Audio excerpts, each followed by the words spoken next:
अंग 16वां।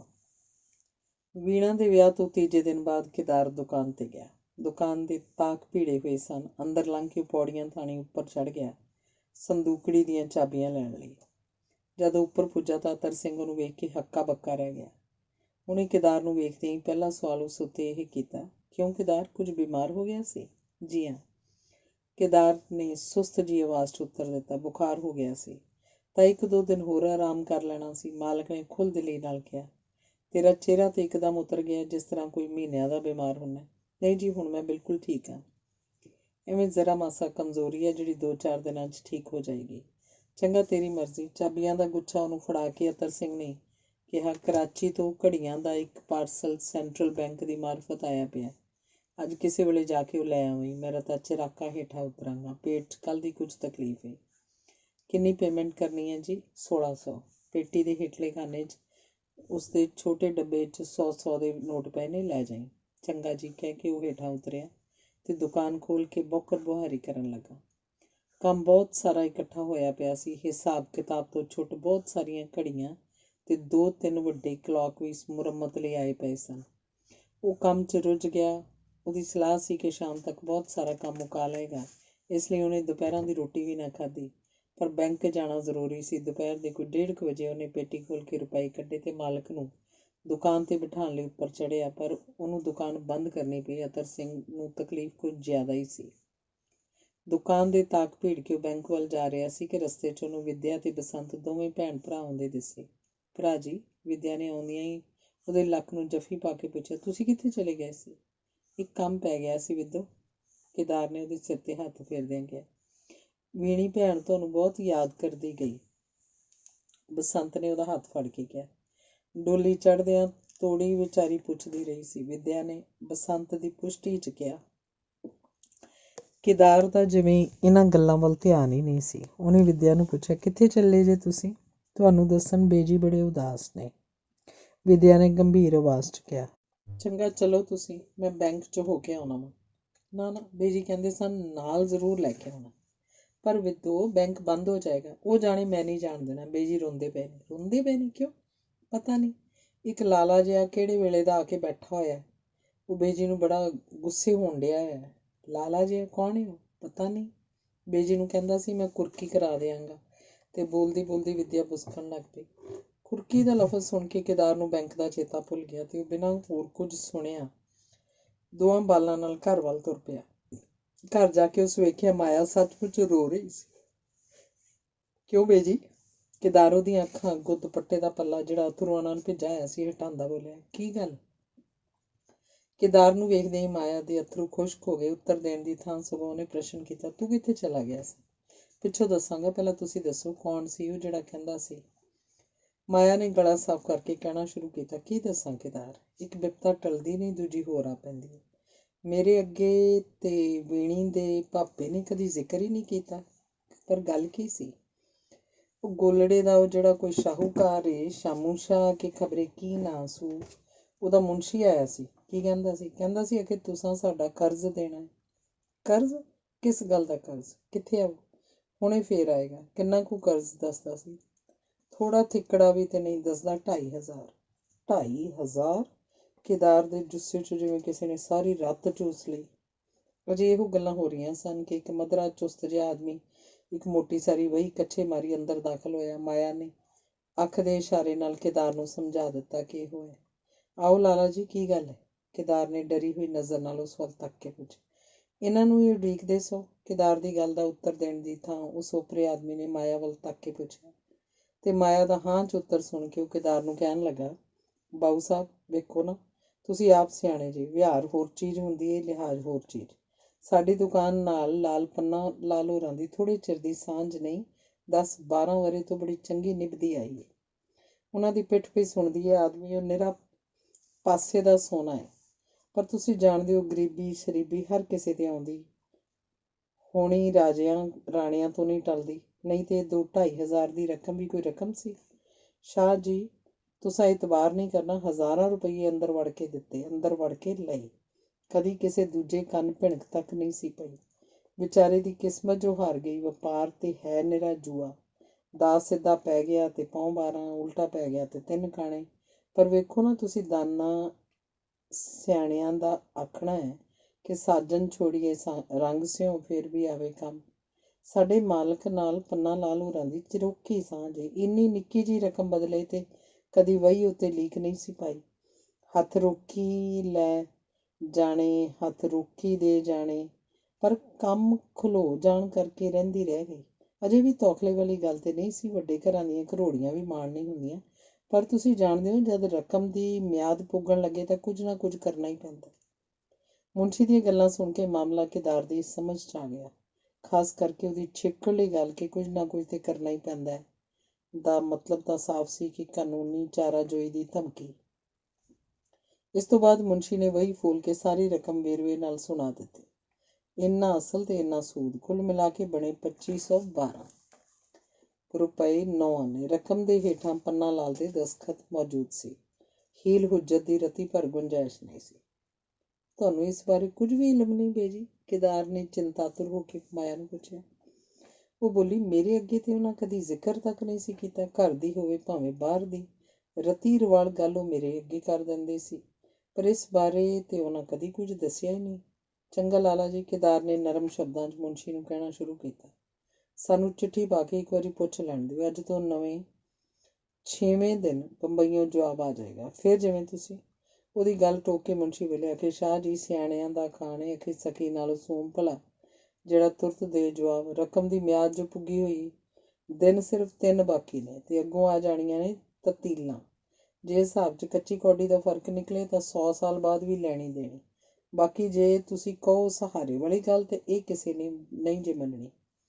ਪਰ ਮੁਨਸ਼ੀ ਜੀ, ਆਖਰ ਪੁੱਛਣਾ ਤੇ ਜ਼ਰੂਰੀ ਹੈ ਨਾ। ਮੰਨ ਲਿਆ ਕਿ ਤੁਹਾਡਾ ਹਿਸਾਬ ਬਿਲਕੁਲ ਠੀਕ ਹੈ, ਫਿਰ ਵੀ ਤਸੱਲੀ ਕਰਨ 'ਚ ਕੋਈ ਹਰਜ ਨਹੀਂ। ਤਸੱਲੀ ਜਮ ਕਰੋ। ਇਹ ਵੇਖੋ, ਪੰਨਾ ਲਾਲ ਹੋਰਾਂ ਦੇ ਦਸਖਤ। ਇਦੋਂ ਵੱਧ ਤਸੱਲੀ ਹੋਰ ਕੀ ਹੋ ਸਕਦੀ ਹੈ? ਬਾਕੀ ਜੇ ਤੁਸੀਂ ਉਹਨਾਂ ਨੂੰ ਪੁੱਛਣਾ ਹੈ ਤਾਂ ਜਮ ਪੁੱਛੋ, ਪਰ ਗੁੱਸਾ ਨਾ ਕਰਨਾ, ਦਾਵਾ ਭਲਕੇ ਜ਼ਰੂਰ ਹੋ ਜਾਣਾ ਜੀ। ਰੁਪਈਆ 200-250 ਹੋਰ ਚੜ੍ਹ ਜਾਏਗਾ, ਮੇਰਾ ਤੇ ਕੋਈ ਹਰਜ ਨਹੀਂ। ਐਤਕੀ ਮੁਨਸ਼ੀ ਦੀ ਆਵਾਜ਼ 'ਚ ਤੇਜ਼ੀ ਤੇ ਰਵੱਈਏ 'ਚ ਰੋਹਬ ਸੀ। ਕਿਦਾਰ ਡੂੰਘੀ ਸੋਚ 'ਚ ਪੈ ਗਿਆ। ਉਧਰ ਮਾਇਆ ਦਾ ਦਿਲ ਘੇਰਨੀਆਂ ਖਾ ਰਿਹਾ ਸੀ। ਬਹੁਤ ਸਾਰਾ ਸੋਚਣ ਤੋਂ ਬਾਅਦ ਕਿਦਾਰ ਬੋਲਿਆ, ਚੰਗਾ ਫਿਰ ਐਂ ਕਰੋ, ਰਕਮ ਤੁਸੀਂ ਨਵੀਂ ਕਰ ਲਓ। ਇਸ ਤਰ੍ਹਾਂ ਤੁਹਾਡੀ ਮਿਆਦ ਨੂੰ ਵੀ ਕੋਈ ਖਤਰਾ ਨਹੀਂ ਰਹੇਗਾ। ਹਾਕਮਾਨਾ ਜਿਹਾ ਹਾਸਾ ਹੱਸ ਕੇ ਮੁਨਸ਼ੀ ਬੋਲਿਆ, ਲਾਲਾ ਜੀ ਕੀ ਭੋਲੀਆਂ ਗੱਲਾਂ ਕਰਦੇ। ਅਖੇ ਆਣਾ ਗੱਲ ਕਰੇ ਤੇ ਸਿਆਣਾ ਕਿਆਸ ਕਰੇ। ਭਲਾ ਥੁੱਕੀ ਵੜੇ ਵੀ ਪੱਕਦੇ ਹੁੰਦੇ ਨੇ ਕਦੀ? ਕੀ ਮਤਲਬ ਹੈ ਤੁਹਾਡਾ? ਮਤਲਬ ਇਹ ਕਿ ਜੇ ਅਸੀਂ ਲੋਕ ਬਿਨਾਂ ਵਸੂਲੀ ਤੋਂ ਸਿਰਫ ਰਕਮਾਂ ਹੀ ਨਵੀਆਂ ਕਰਾਉਂਦੇ ਚਲੇ ਜਾਈਏ ਤਾਂ ਫਿਰ ਢੇਰ ਪੂਰੀਆਂ ਪੈ ਗਈਆਂ। ਨਾਲੇ ਵੇਖੋ ਨਾ ਸ਼ਾਹ ਜੀ, ਬੀਜ ਆਦਮੀ ਉੱਥੇ ਹੀ ਸੁੱਟਦਾ ਜੀ ਜਿੱਥੇ ਉੱਗਣ ਦੀ ਉਮੀਦ ਹੋਵੇ। ਏਡਾ ਅਕਲਦਾਨ ਨਾ ਕਿਹੜਾ ਜਿਹੜਾ ਬੰਜਰ 'ਚ ਸੁੱਟੀ ਜਾਏਗਾ। ਅੱਗੇ ਤੇ ਭਲਾ ਆਖਿਆ ਕਰੋ ਕਾਰੋਬਾਰ ਚੱਲਦਾ ਸੀ, ਵਗਦੇ ਦਰਿਆ 'ਚੋਂ ਭਾਂਡਾ ਭਰਿਆ ਜਾਂਦਾ। ਪਰ ਹੁਣ ਤੁਸੀਂ ਜਾਣਦੇ ਹੋ, ਪੰਨਾ ਲਾਲ ਹੋਣੀ ਆਪ ਸਮਝੋ ਮਾਮੂਲੀ ਤਨਖਾਹ ਤੇ ਦੇਸੀ ਪਰਦੇਸੀ ਰੁਲਦੇ ਫਿਰਦੇ ਨੇ। ਦੇਖੋ ਜੀ, ਬੇਅਦਬੀ ਮਾਫ਼। ਜੇ ਕੱਲ ਕਲੋਤਰ ਨੂੰ ਇਹ ਬੀਬੀ ਛੰਨ ਛੱਪਰੀ ਬਿੱਲੇ ਲਾ ਕੇ ਤੁਰਦੀ ਬਣੇ ਤਾਂ ਅਸੀਂ ਤੇ ਫਿਰ ਰਹਿ ਗਏ ਨਾ ਭਰੇ ਘਰੋਂ ਸੱਖਣੇ। ਕਿਦਾਰ ਨੇ ਵੇਖਿਆ ਮੁਨਸ਼ੀ ਕੱਚੀਆਂ ਗੋਲੀਆਂ ਨਹੀਂ ਖੇਡਿਆ ਹੋਇਆ। ਉਹਨੂੰ ਰਕਮ ਦੀ ਵਸੂਲੀ ਦਾ ਇੰਨਾ ਫਿਕਰ ਨਹੀਂ ਜਿੰਨਾ ਇਹਦੇ ਡੁੱਬਣ ਦਾ ਤੌਖਲਾ ਹੈ। ਤੇ ਸ਼ਾਇਦ ਇਹੋ ਕਾਰਨ ਹੈ ਕਿ ਉਹਨੇ ਜਾਣ-ਬੁੱਝ ਕੇ ਉਦੋਂ ਆ ਸ਼ਕਲ ਵਿਖਾਈ ਜਦੋਂ ਰਕਮ ਦੀ ਮਿਆਦ ਐਨ ਪੁੱਗਣ ਵਾਲੀ ਹੋ ਗਈ ਸੀ। ਤਾਂ ਹੁਣ ਤੁਸੀਂ ਚਾਹੁੰਦੇ ਕੀ ਹੋ? ਕਿਦਾਰ ਨੇ ਪੁੱਛਿਆ। ਮਾਇਆ ਦੀ ਤਾਂ ਜਿਵੇਂ ਹੋਸ਼ ਹੀ ਟਿਕਾਣੇ ਨਹੀਂ ਸੀ। ਸ਼ਾਹ ਜੀ, ਮੁਨਸ਼ੀ ਨੇ ਹੋਰ ਪਕੇਰਾ ਹੋ ਕੇ ਕਿਹਾ, ਐਸ ਕੰਨੋਂ ਸੁਣੋ ਭਾਵੇਂ ਉਸ ਕੰਨੋਂ, ਹੁਣ ਨਰਦ ਦੇ ਥਾਂ ਘੋੜਾ ਰੱਖਿਆ ਕੰਮ ਨਹੀਂ ਜੇ ਸਰਨਾ। ਔਖੇ ਹੋਵੋ ਭਾਵੇਂ ਸੁਖਾਲੇ, ਰਕਮ ਦਾ ਭੁਗਤਾਨ ਤੁਹਾਨੂੰ ਕਰਨਾ ਹੀ ਪਏਗਾ। ਨਹੀਂ ਤੇ ਕੀ, ਮਾਮਲਾ ਅਦਾਲਤ 'ਚ ਜਾਏਗਾ। ਇਹਦਾ ਮਤਲਬ ਇਹ ਹੋਇਆ ਕਿ ਜਿਸ ਆਦਮੀ ਨਾਲ ਤੁਹਾਡਾ ਇੰਨਾ ਪੁਰਾਣਾ ਵਿਹਾਰ ਸੀ, ਜਿਸ ਪਾਸੋਂ ਤੁਸੀਂ ਹਜ਼ਾਰਾਂ ਰੁਪਏ ਕਮਾਏ ਹੋਣਗੇ, ਅੱਜ ਤੁਸੀਂ ਉਹਦੀ ਘਰਵਾਲੀ ਨੂੰ ਅਦਾਲਤ 'ਚ ਘਸੀਟ ਕੇ ਉਹਦੀ ਇੱਜ਼ਤ ਬਰਬਾਦ ਕਰਨ ਤੇ ਉਤਾਰੂ ਹੋ ਗਏ। ਕਿਦਾਰ ਦੇ ਸ਼ਬਦਾਂ 'ਚ ਤਲਖੀ ਆ ਰਹੀ ਸੀ। ਜੋਸ਼ 'ਚ ਆਉਣ ਦੀ ਲੋੜ ਨਹੀਂ ਸ਼ਾਹ ਜੀ, ਮੁਨਸ਼ੀ ਹੋਰ ਰੋਹਬ ਨਾਲ ਬੋਲਿਆ। ਇਸ 'ਚ ਇੱਜ਼ਤ ਬੇਇੱਜ਼ਤੀ ਦਾ ਕੋਈ ਸਵਾਲ ਨਹੀਂ। ਇਹ ਤੇ ਵਪਾਰ ਹੈ। ਨਾਲੇ ਤੁਸੀਂ ਚੰਗੇ ਭਲੇ ਸਿਆਣੇ ਹੋ, ਸਭ ਕੁਝ ਸਮਝਦੇ ਹੋ। ਚਲਤੀ ਕਾ ਨਾਮ ਗਾੜੇ ਹੈ ਬਾਊ ਜੀ। ਅਸੀਂ ਲੋਕ ਜੋ ਹਜ਼ਾਰਾਂ ਰੁਪਈਏ ਅੱਖਾਂ ਮੀਟ ਕੇ ਸੁੱਟ ਛੱਡਨੇ ਆ ਤੇ ਇਹਦਾ ਮਤਲਬ ਇਹ ਨਹੀਂ ਕਿ ਅਸੀਂ ਕਿਸੇ ਉੱਤੇ ਅਹਿਸਾਨ ਕਰਨੇ ਆ, ਤੇ ਨਾ ਹੀ ਵਸੂਲ ਕਰਨ ਲੱਗਿਆ ਅਸੀਂ ਖਿਆਲ ਕਰਦੇ ਹਾਂ ਕਿ ਕੋਈ ਪੁੰਨ ਕਰਕੇ ਸਾਨੂੰ ਦੇ ਰਿਹਾ। ਚੱਲਦੇ ਕੰਮੀ ਹਰ ਗੱਲ ਦੀ ਗੁੰਜਾਇਸ਼ ਹੁੰਦੀ ਹੈ, ਪਰ ਜਿਹਦਾ ਕੰਮ ਖੜੋ ਜਾਏ ਉਸ ਲਈ ਕੋਈ ਗੁੰਜਾਇਸ਼ ਬਾਕੀ ਨਹੀਂ ਰਹਿੰਦੀ। ਲਿਹਾਜ਼ ਕੌਣ ਕਿਸੇ ਦਾ ਕਰਦਾ ਹੈ ਸ਼ਾਹ ਜੀ? ਲਿਹਾਜ਼ ਸਾਰੇ ਹੁੰਦੇ ਨੇ ਚੱਲਦੇ ਕੰਮਾਂ ਦੀ। ਹੁਣ ਤੇ ਜਿੱਧਰ ਗਈਆਂ ਬੇੜੀਆਂ ਉੱਧਰ ਗਏ ਮਿਲਾ। ਸਮਝੋ ਜਿਹਦੇ ਵਪਾਰ ਦਾ ਗੱਡਾ ਖੜੋ ਗਿਆ, ਉਸ ਲਈ ਸਾਰੇ ਲਿਹਾਜ਼ ਮੁੱਕ ਗਏ। ਉਹਦੀਆਂ ਕੋਰੀਆਂ ਤੇ ਬੇਮੁਰੱਵਤ ਗੱਲਾਂ ਸੁਣ ਸੁਣ ਕੇ ਕੇਦਾਰ ਦੇ ਜੁੱਸੇ ਨੂੰ ਅੱਗ ਲੱਗਦੀ ਜਾ ਰਹੀ ਸੀ। ਉਹਦੀ ਅਣਖ ਉਹਨੂੰ ਟੁੰਬ ਰਹੀ ਸੀ। ਉਹ ਇੱਕ ਮਿੰਟ ਲਈ ਵੀ ਇਹੋ ਜਿਹੀਆਂ ਬੇਲਿਹਾਜ਼ ਗੱਲਾਂ ਸੁਣਨ ਨੂੰ ਤਿਆਰ ਨਹੀਂ ਸੀ, ਖਾਸ ਕਰਕੇ ਮਾਇਆ ਦੇ ਸਾਹਮਣੇ, ਜਿਹਨੂੰ ਉਹ ਧਰਮ ਦੀ ਮਾਂ ਸਮਝ ਕੇ ਪੂਜਦਾ ਸੀ। ਇਹੋ ਜਿਹੇ ਆਦਮੀ ਦਾ ਕੁਝ ਕਹਿਣਾ ਤਾਂ ਕਿਤੇ ਰਿਹਾ, ਸਾਹਮਣੇ ਬੈਠਣਾ ਵੀ ਉਸ ਲਈ ਅਸਹਿ ਸੀ।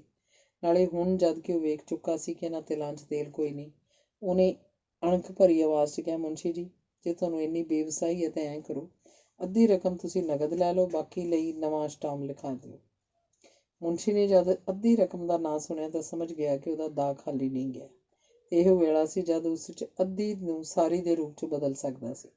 ਉੱਧਰ ਮਾਇਆ ਨੇ ਜਦ ਕੇਦਾਰ ਦੇ ਮੂੰਹ ਇਹ ਗੱਲ ਸੁਣੀ ਤਾਂ ਸਹਿਮ ਨਾਲ ਕੰਬ ਉੱਠੀ।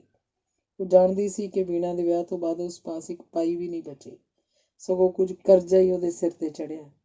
ਉਹ ਡਰ ਰਹੀ ਸੀ ਕਿ ਜੇ ਮੁਨਸ਼ੀ ਨੇ ਕੇਦਾਰ ਦੀ ਤਜਵੀਜ਼ ਮਨਜ਼ੂਰ ਕਰ ਲਈ ਤੇ ਅੱਧੀ ਰਕਮ ਵੀ ਕਿੱਥੋਂ ਆਏਗੀ।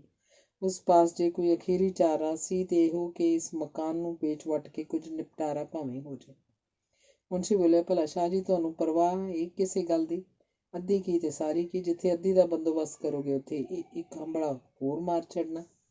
ਕੇਦਾਰ ਨੇ ਇੱਥੋਂ ਤੱਕ ਵੀ ਕਹਿ ਦਿੱਤਾ ਕਿ ਮੁਨਸ਼ੀ 1500 ਨਕਦ ਲੈ ਕੇ 1000 ਦਾ ਵੱਖਰਾ ਪਰਨੋਟ ਲਿਖਵਾ ਲਏ, ਪਰ ਮੁਨਸ਼ੀ ਜੀ ਸੀ ਕਿ ਉਹਨੇ ਪੈਰਾਂ ਦੇ ਪਾਣੀ ਨਾ ਪੈਣ ਦਿੱਤਾ।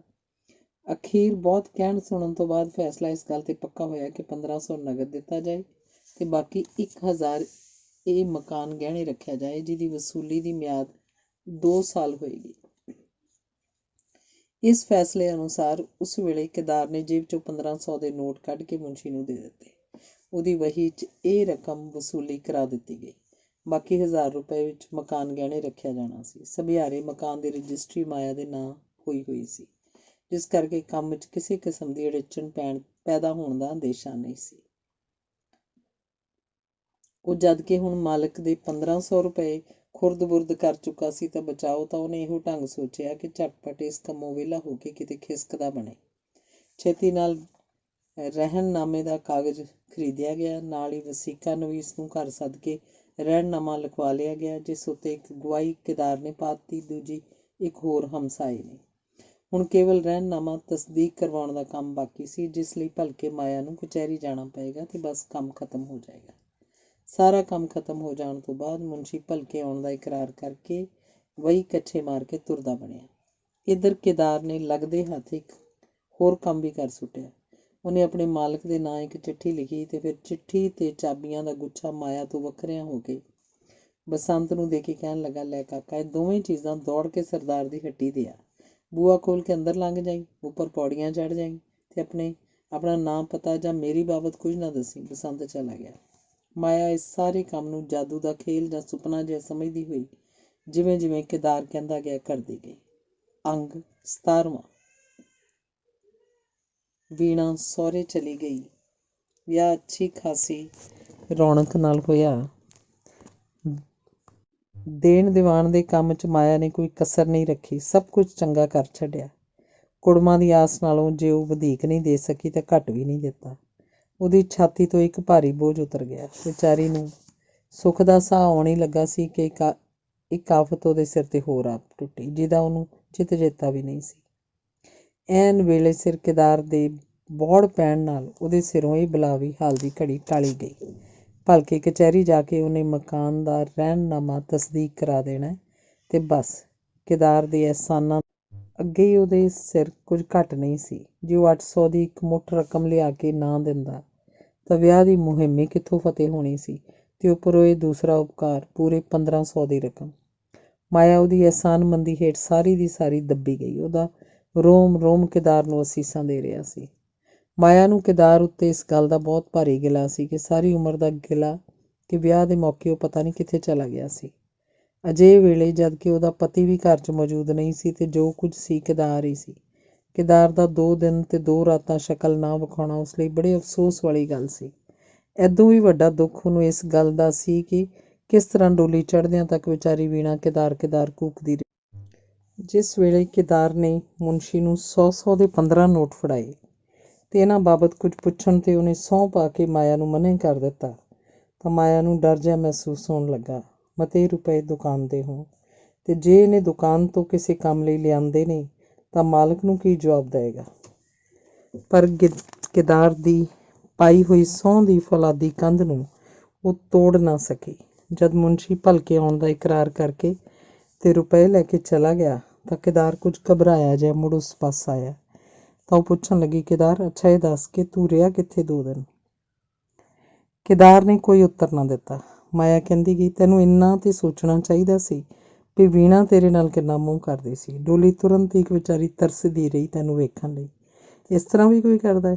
ਕੇਦਾਰ ਖੁਸ਼ਕ ਹੋਠ ਉੱਤੇ ਜੀਭ ਫੇਰਦਾ ਬੋਲਿਆ, ਕੀ ਦੱਸਾਂ ਬੇਜੀ, ਕੰਮ ਹੀ ਇਹੋ ਜਿਹਾ ਪੈ ਗਿਆ ਸੀ। ਚੁੱਲ੍ਹੇ 'ਚ ਪੈ ਗਏ ਕੰਮ। ਕੁੜੀ ਵਿਚਾਰੀ ਰੋ ਰੋ ਕੇ ਫਾਵੀ ਹੋ ਗਈ ਤੇ ਇਹਨੂੰ ਬਸ ਕੰਮਾਂ ਦੀ ਪਈ ਹੋਈ ਹੈ। ਪੁੱਛ ਵਿਦੋ ਕੋਲੋਂ ਤੇ ਜਾਂ ਬਸੰਤ ਕੋਲੋਂ ਕਿਸ ਤਰ੍ਹਾਂ ਬਿਤਾਏ ਸਨ ਇਹਨੇ 2 ਦਿਨ 2 ਰਾਤਾਂ। ਝਟਕੂ ਹੋਵੇ ਆਖੇ, ਬੇਜੀ ਭੇਜੋ ਨਾ ਬਸੰਤ ਨੂੰ, ਭਰਾ ਹੋਣਾ ਨੂੰ ਢੂੰਡ ਲਿਆਵੇ। ਕਦੀ ਵਿਦੋ ਦੀਆਂ ਮਿੰਨਤਾਂ ਕਰੇ। ਵਿਚਾਰਿਆਂ ਬਾਲਾਂ ਦੀਆਂ ਲੱਤਾਂ ਰਹਿ ਗਈਆਂ ਭੱਜ ਭੱਜ ਕੇ। ਪਰ ਕੇਦਾਰ ਹੋਰੀ ਖਬਰੇ ਕਿਹੜੀ ਕੁੰਦਰੀ ਵੜੇ ਸਨ। ਐ ਲੈ ਫੜ, ਕਹਿ ਕੇ ਮਾਇਆ ਜਾਲੇ ਵਿੱਚੋਂ ਇੱਕ ਅੱਧੇ ਕੁ ਕਾਰਡ ਜਿੱਡੀ ਬਿਨਾਂ ਗੱਤਿਓਂ ਤਸਵੀਰ ਚੁੱਕ ਕੇ ਉਹਨੂੰ ਫੜਾਉਂਦੀ ਬੋਲੀ, ਆਖਣ ਲੱਗੀ, ਬੇਜੀ ਇਹ ਮੇਰੀ ਨਿਸ਼ਾਨੀ ਭਰਾ ਜੀ ਨੂੰ ਦੇ ਦੇਣੀ। ਕੇਦਾਰ ਨੇ ਤਸਵੀਰ ਫੜ ਲਈ। ਨਿੱਕੀ ਜਿਹੀ 10-11 ਵਰ੍ਹਿਆਂ ਦੀ ਬਾਲੜੀ ਜਿਹਦੀਆਂ 2 ਗੁੱਤਾਂ ਉੱਤੇ ਲਾਲ ਰਿਬਨ ਬੱਧੇ ਸਨ, ਅਸਲੋਂ ਹੀ ਦੰਦ-ਖੰਦ ਦੀ ਗੁੱਡੀ ਜਿਹੀ ਜਾਪਦੀ ਸੀ। ਤਸਵੀਰ ਫੜਨ ਲੱਗਿਆਂ ਕੇਦਾਰ ਦੇ ਹੱਥ ਕੰਬ ਰਹੇ ਸਨ। ਉਹਦੀਆਂ ਅੱਖਾਂ 'ਚ ਅਰਮਾਨ ਤੇ ਅੱਥਰੂ ਸਨ। ਉਹ ਇਸ ਵੇਲੇ ਆਪਣੀ ਗਲਤੀ ਉੱਤੇ ਸਖਤ ਪਛਤਾ ਰਿਹਾ ਸੀ। ਉਹਦਾ ਦਿਲ ਉਹਨੂੰ ਲਾਹਨਤਾਂ ਪਾ ਰਿਹਾ ਸੀ। ਜ਼ਾਲਮਾ, ਕਿੰਨੀ ਬੇਦਰਦੀ ਬਾਲੜੀ ਦੇ ਨਾਜ਼ੁਕ ਦਿਲ ਉੱਤੇ ਤੂੰ ਇੰਨੀ ਸੱਟ ਲਾਈ। ਜਾਣ ਲੱਗੀ ਨੂੰ ਇੱਕ ਵਾਰ ਮਿਲ ਲੈਂਦੇ ਹੋ ਤਾਂ ਕੀ ਸੀ। ਬੇਜੀ, ਕੇਦਾਰ ਨੇ ਕਿਹਾ, ਜਿਵੇਂ ਕਿਸੇ ਨਵੀਂ ਗੱਲ ਦਾ ਮੁੱਢ ਬੰਨ੍ਹਣਾ ਹੁੰਦਾ। ਮਾਇਆ ਨੇ ਕਿਹਾ, ਮੇਰੀ ਸਿਹਤ ਖਰਾਬ ਹੁੰਦੀ ਜਾਂਦੀ ਹੈ ਦਿਨੋਂ ਦਿਨ। ਇਹ ਤੇ ਦਿਸਦਾ ਹੀ ਪਿਆ। ਮੈਂ ਤੈਨੂੰ ਕਈ ਵਾਰ ਆਖ ਚੁੱਕੀ ਹਾਂ ਕਿਸੇ ਸਿਆਣੇ ਨੂੰ ਹੱਥ ਵਿਖਾ, ਪਰ ਤੂੰ ਤੇ ਗੱਲਾਂ 'ਚ ਹੀ ਟਾਲ ਛੱਡਦਾ। ਮੈਂ ਇੱਕ ਡਾਕਟਰ ਨੂੰ ਹੱਥ ਵਿਖਾਇਆ ਸੀ। ਫਿਰ ਕੀ ਕਿਹਾ ਉਹਨੇ? ਉਹ ਕਹਿੰਦਾ ਸੀ ਹੋਰ ਕੋਈ ਨੁਕਸ ਨਹੀਂ, ਤੈਨੂੰ ਇੱਥੋਂ ਦਾ ਪਾਣੀ ਨਹੀਂ ਸੁਖਾਇਆ। ਪਾਣੀ ਨਹੀਂ ਸੁਖਾਇਆ? ਨਹੀਂ। ਫਿਰ ਡਾਕਟਰ ਨੇ ਕਿਹਾ ਤੈਨੂੰ ਹਵਾ ਪਾਣੀ ਦੀ ਬਦਲੀ ਲਈ ਕਿਸੇ ਪਹਾੜ 'ਤੇ ਚਲਾ ਜਾਣਾ ਚਾਹੀਦਾ। ਮਾਇਆ ਸੋਚੀ ਪਈ ਗਈ। ਜਿਸ ਤਰ੍ਹਾਂ ਦੀ ਕੇਦਾਰ ਦੀ ਸਾਂਝ ਇਸ ਘਰ ਨਾਲ ਪੈਦਾ ਹੋ ਗਈ ਸੀ, ਮਾਇਆ ਲਈ ਉਸ ਪਾਸੋਂ ਇੱਕ ਦਿਨ ਲਈ ਵਿਛੜਨਾ ਔਖਾ ਸੀ। ਉਹਨੂੰ ਇਸ ਤਰ੍ਹਾਂ ਫਿਕਰ 'ਚ ਡੁੱਬੀ ਵੇਖ ਕੇ ਕੇਦਾਰ ਬੋਲਿਆ, ਕੋਈ ਫਿਕਰ ਨਾ ਕਰੋ ਬੇਜੀ, ਮੈਨੂੰ ਆਪਣੇ ਕੋਲ ਹੀ ਸਮਝੋ, ਬਹੁਤ ਜਲਦੀ ਮੈਂ ਵਾਪਸ ਆ ਜਾਵਾਂਗਾ। ਮਾਇਆ ਨੇ ਡੂੰਘਾ ਸਾਹ ਭਰਿਆ। ਮੇਰੀ ਸਲਾਹ ਵੀ ਕੱਲ੍ਹ ਹੀ ਚਲਾ ਜਾਵਾਂ। ਇੰਨੀ ਜਲਦੀ? ਵੀਣੀ ਨੂੰ ਤਾਂ ਆ ਲੈਣ ਦੇ, ਪਰਸੋਂ ਨਹੀਂ ਤੇ ਚੌਥ, ਬੁੱਧਵਾਰ ਉਹਨੇ ਫੇਰਾ ਪਾ ਕੇ ਆ ਜਾਣਾ। ਇੰਨੇ ਦਿਨ ਰੁਕਣਾ ਠੀਕ ਨਹੀਂ ਬੇਜੀ। ਡਾਕਟਰ ਨੇ ਤੇ ਇੱਥੋਂ ਤੱਕ ਕਹਿ ਦਿੱਤਾ ਕਿ ਤੈਨੂੰ ਅੱਜ ਹੀ ਚਲੇ ਜਾਣਾ ਚਾਹੀਦਾ। ਜ਼ਿੰਦਗੀ ਖਤਰੇ ਵਿੱਚ ਏ। ਖਤਰੇ ਦਾ ਨਾਂ ਸੁਣਦਿਆਂ ਹੀ ਮਾਇਆ ਦੇ ਦਿਲ ਨੂੰ ਝਟਕਾ ਜਿਹਾ ਵੱਜਾ। ਉਹਦੇ ਰੌਂਗਟੇ ਖੜ੍ਹੇ ਹੋ ਗਏ ਤੇ ਉਹਨੇ ਤੌਖਲੀ ਭਰੀ ਆਵਾਜ਼ ਨਾਲ ਕੇਦਾਰ ਵੱਲ ਤੱਕ ਕੇ ਕਿਹਾ, ਹੈ ਤਾਂ ਜ਼ਰੂਰ ਚਲਾ ਜਾ, ਮੈਂ ਨਹੀਂ ਰੋਕਦੀ। ਪਰ ਅੰਦਰੋਂ ਮਾਇਆ ਦਾ ਕਲੇਜਾ ਮੂੰਹ ਵੱਲ ਆ ਰਿਹਾ ਸੀ। ਉਹਦੀਆਂ ਅੱਖਾਂ 'ਚ ਮਮਤਾ ਸਹਿਕ ਰਹੀ ਸੀ। ਬੋਲੀ, ਪਰ ਕਿਹੜੇ ਪਾਸੇ ਜਾਣ ਦੀ ਸਲਾਹ ਹੈ ਤੇਰੀ? ਨੇੜੇ ਹੀ ਜਾਵਾਂਗਾ, ਸ਼ਾਇਦ ਕੋਮਰੀ, ਤੇ ਖਰਚ ਲਈ ਖਰਚ ਦਾ ਇੰਤਜ਼ਾਮ ਹੋ ਜਾਏਗਾ। ਕੇਦਾਰ ਨੇ ਚੀਚੀ 'ਚ ਪਈ ਹੋਈ ਮੁੰਦਰੀ ਵੱਲ ਤੱਕਦਿਆਂ ਕਿਹਾ, ਜਿਹੜੀ ਉਹਨੇ ਪਿਛਲੇ ਮਹੀਨੇ ਮਾਲਕ ਨੇ ਖੁਸ਼ ਹੋ ਕੇ ਇਨਾਮ ਦੇ ਤੌਰ 'ਤੇ ਦਿੱਤੀ ਸੀ। ਵੀਣੀ ਨੂੰ ਮਿਲੇ ਬਗੈਰ ਚਲਾ ਜਾਏਗਾ? ਉਹ ਤੇ ਅੱਧ-ਮੋਈ ਹੋ ਜਾਏਗੀ ਸੁਣ ਕੇ।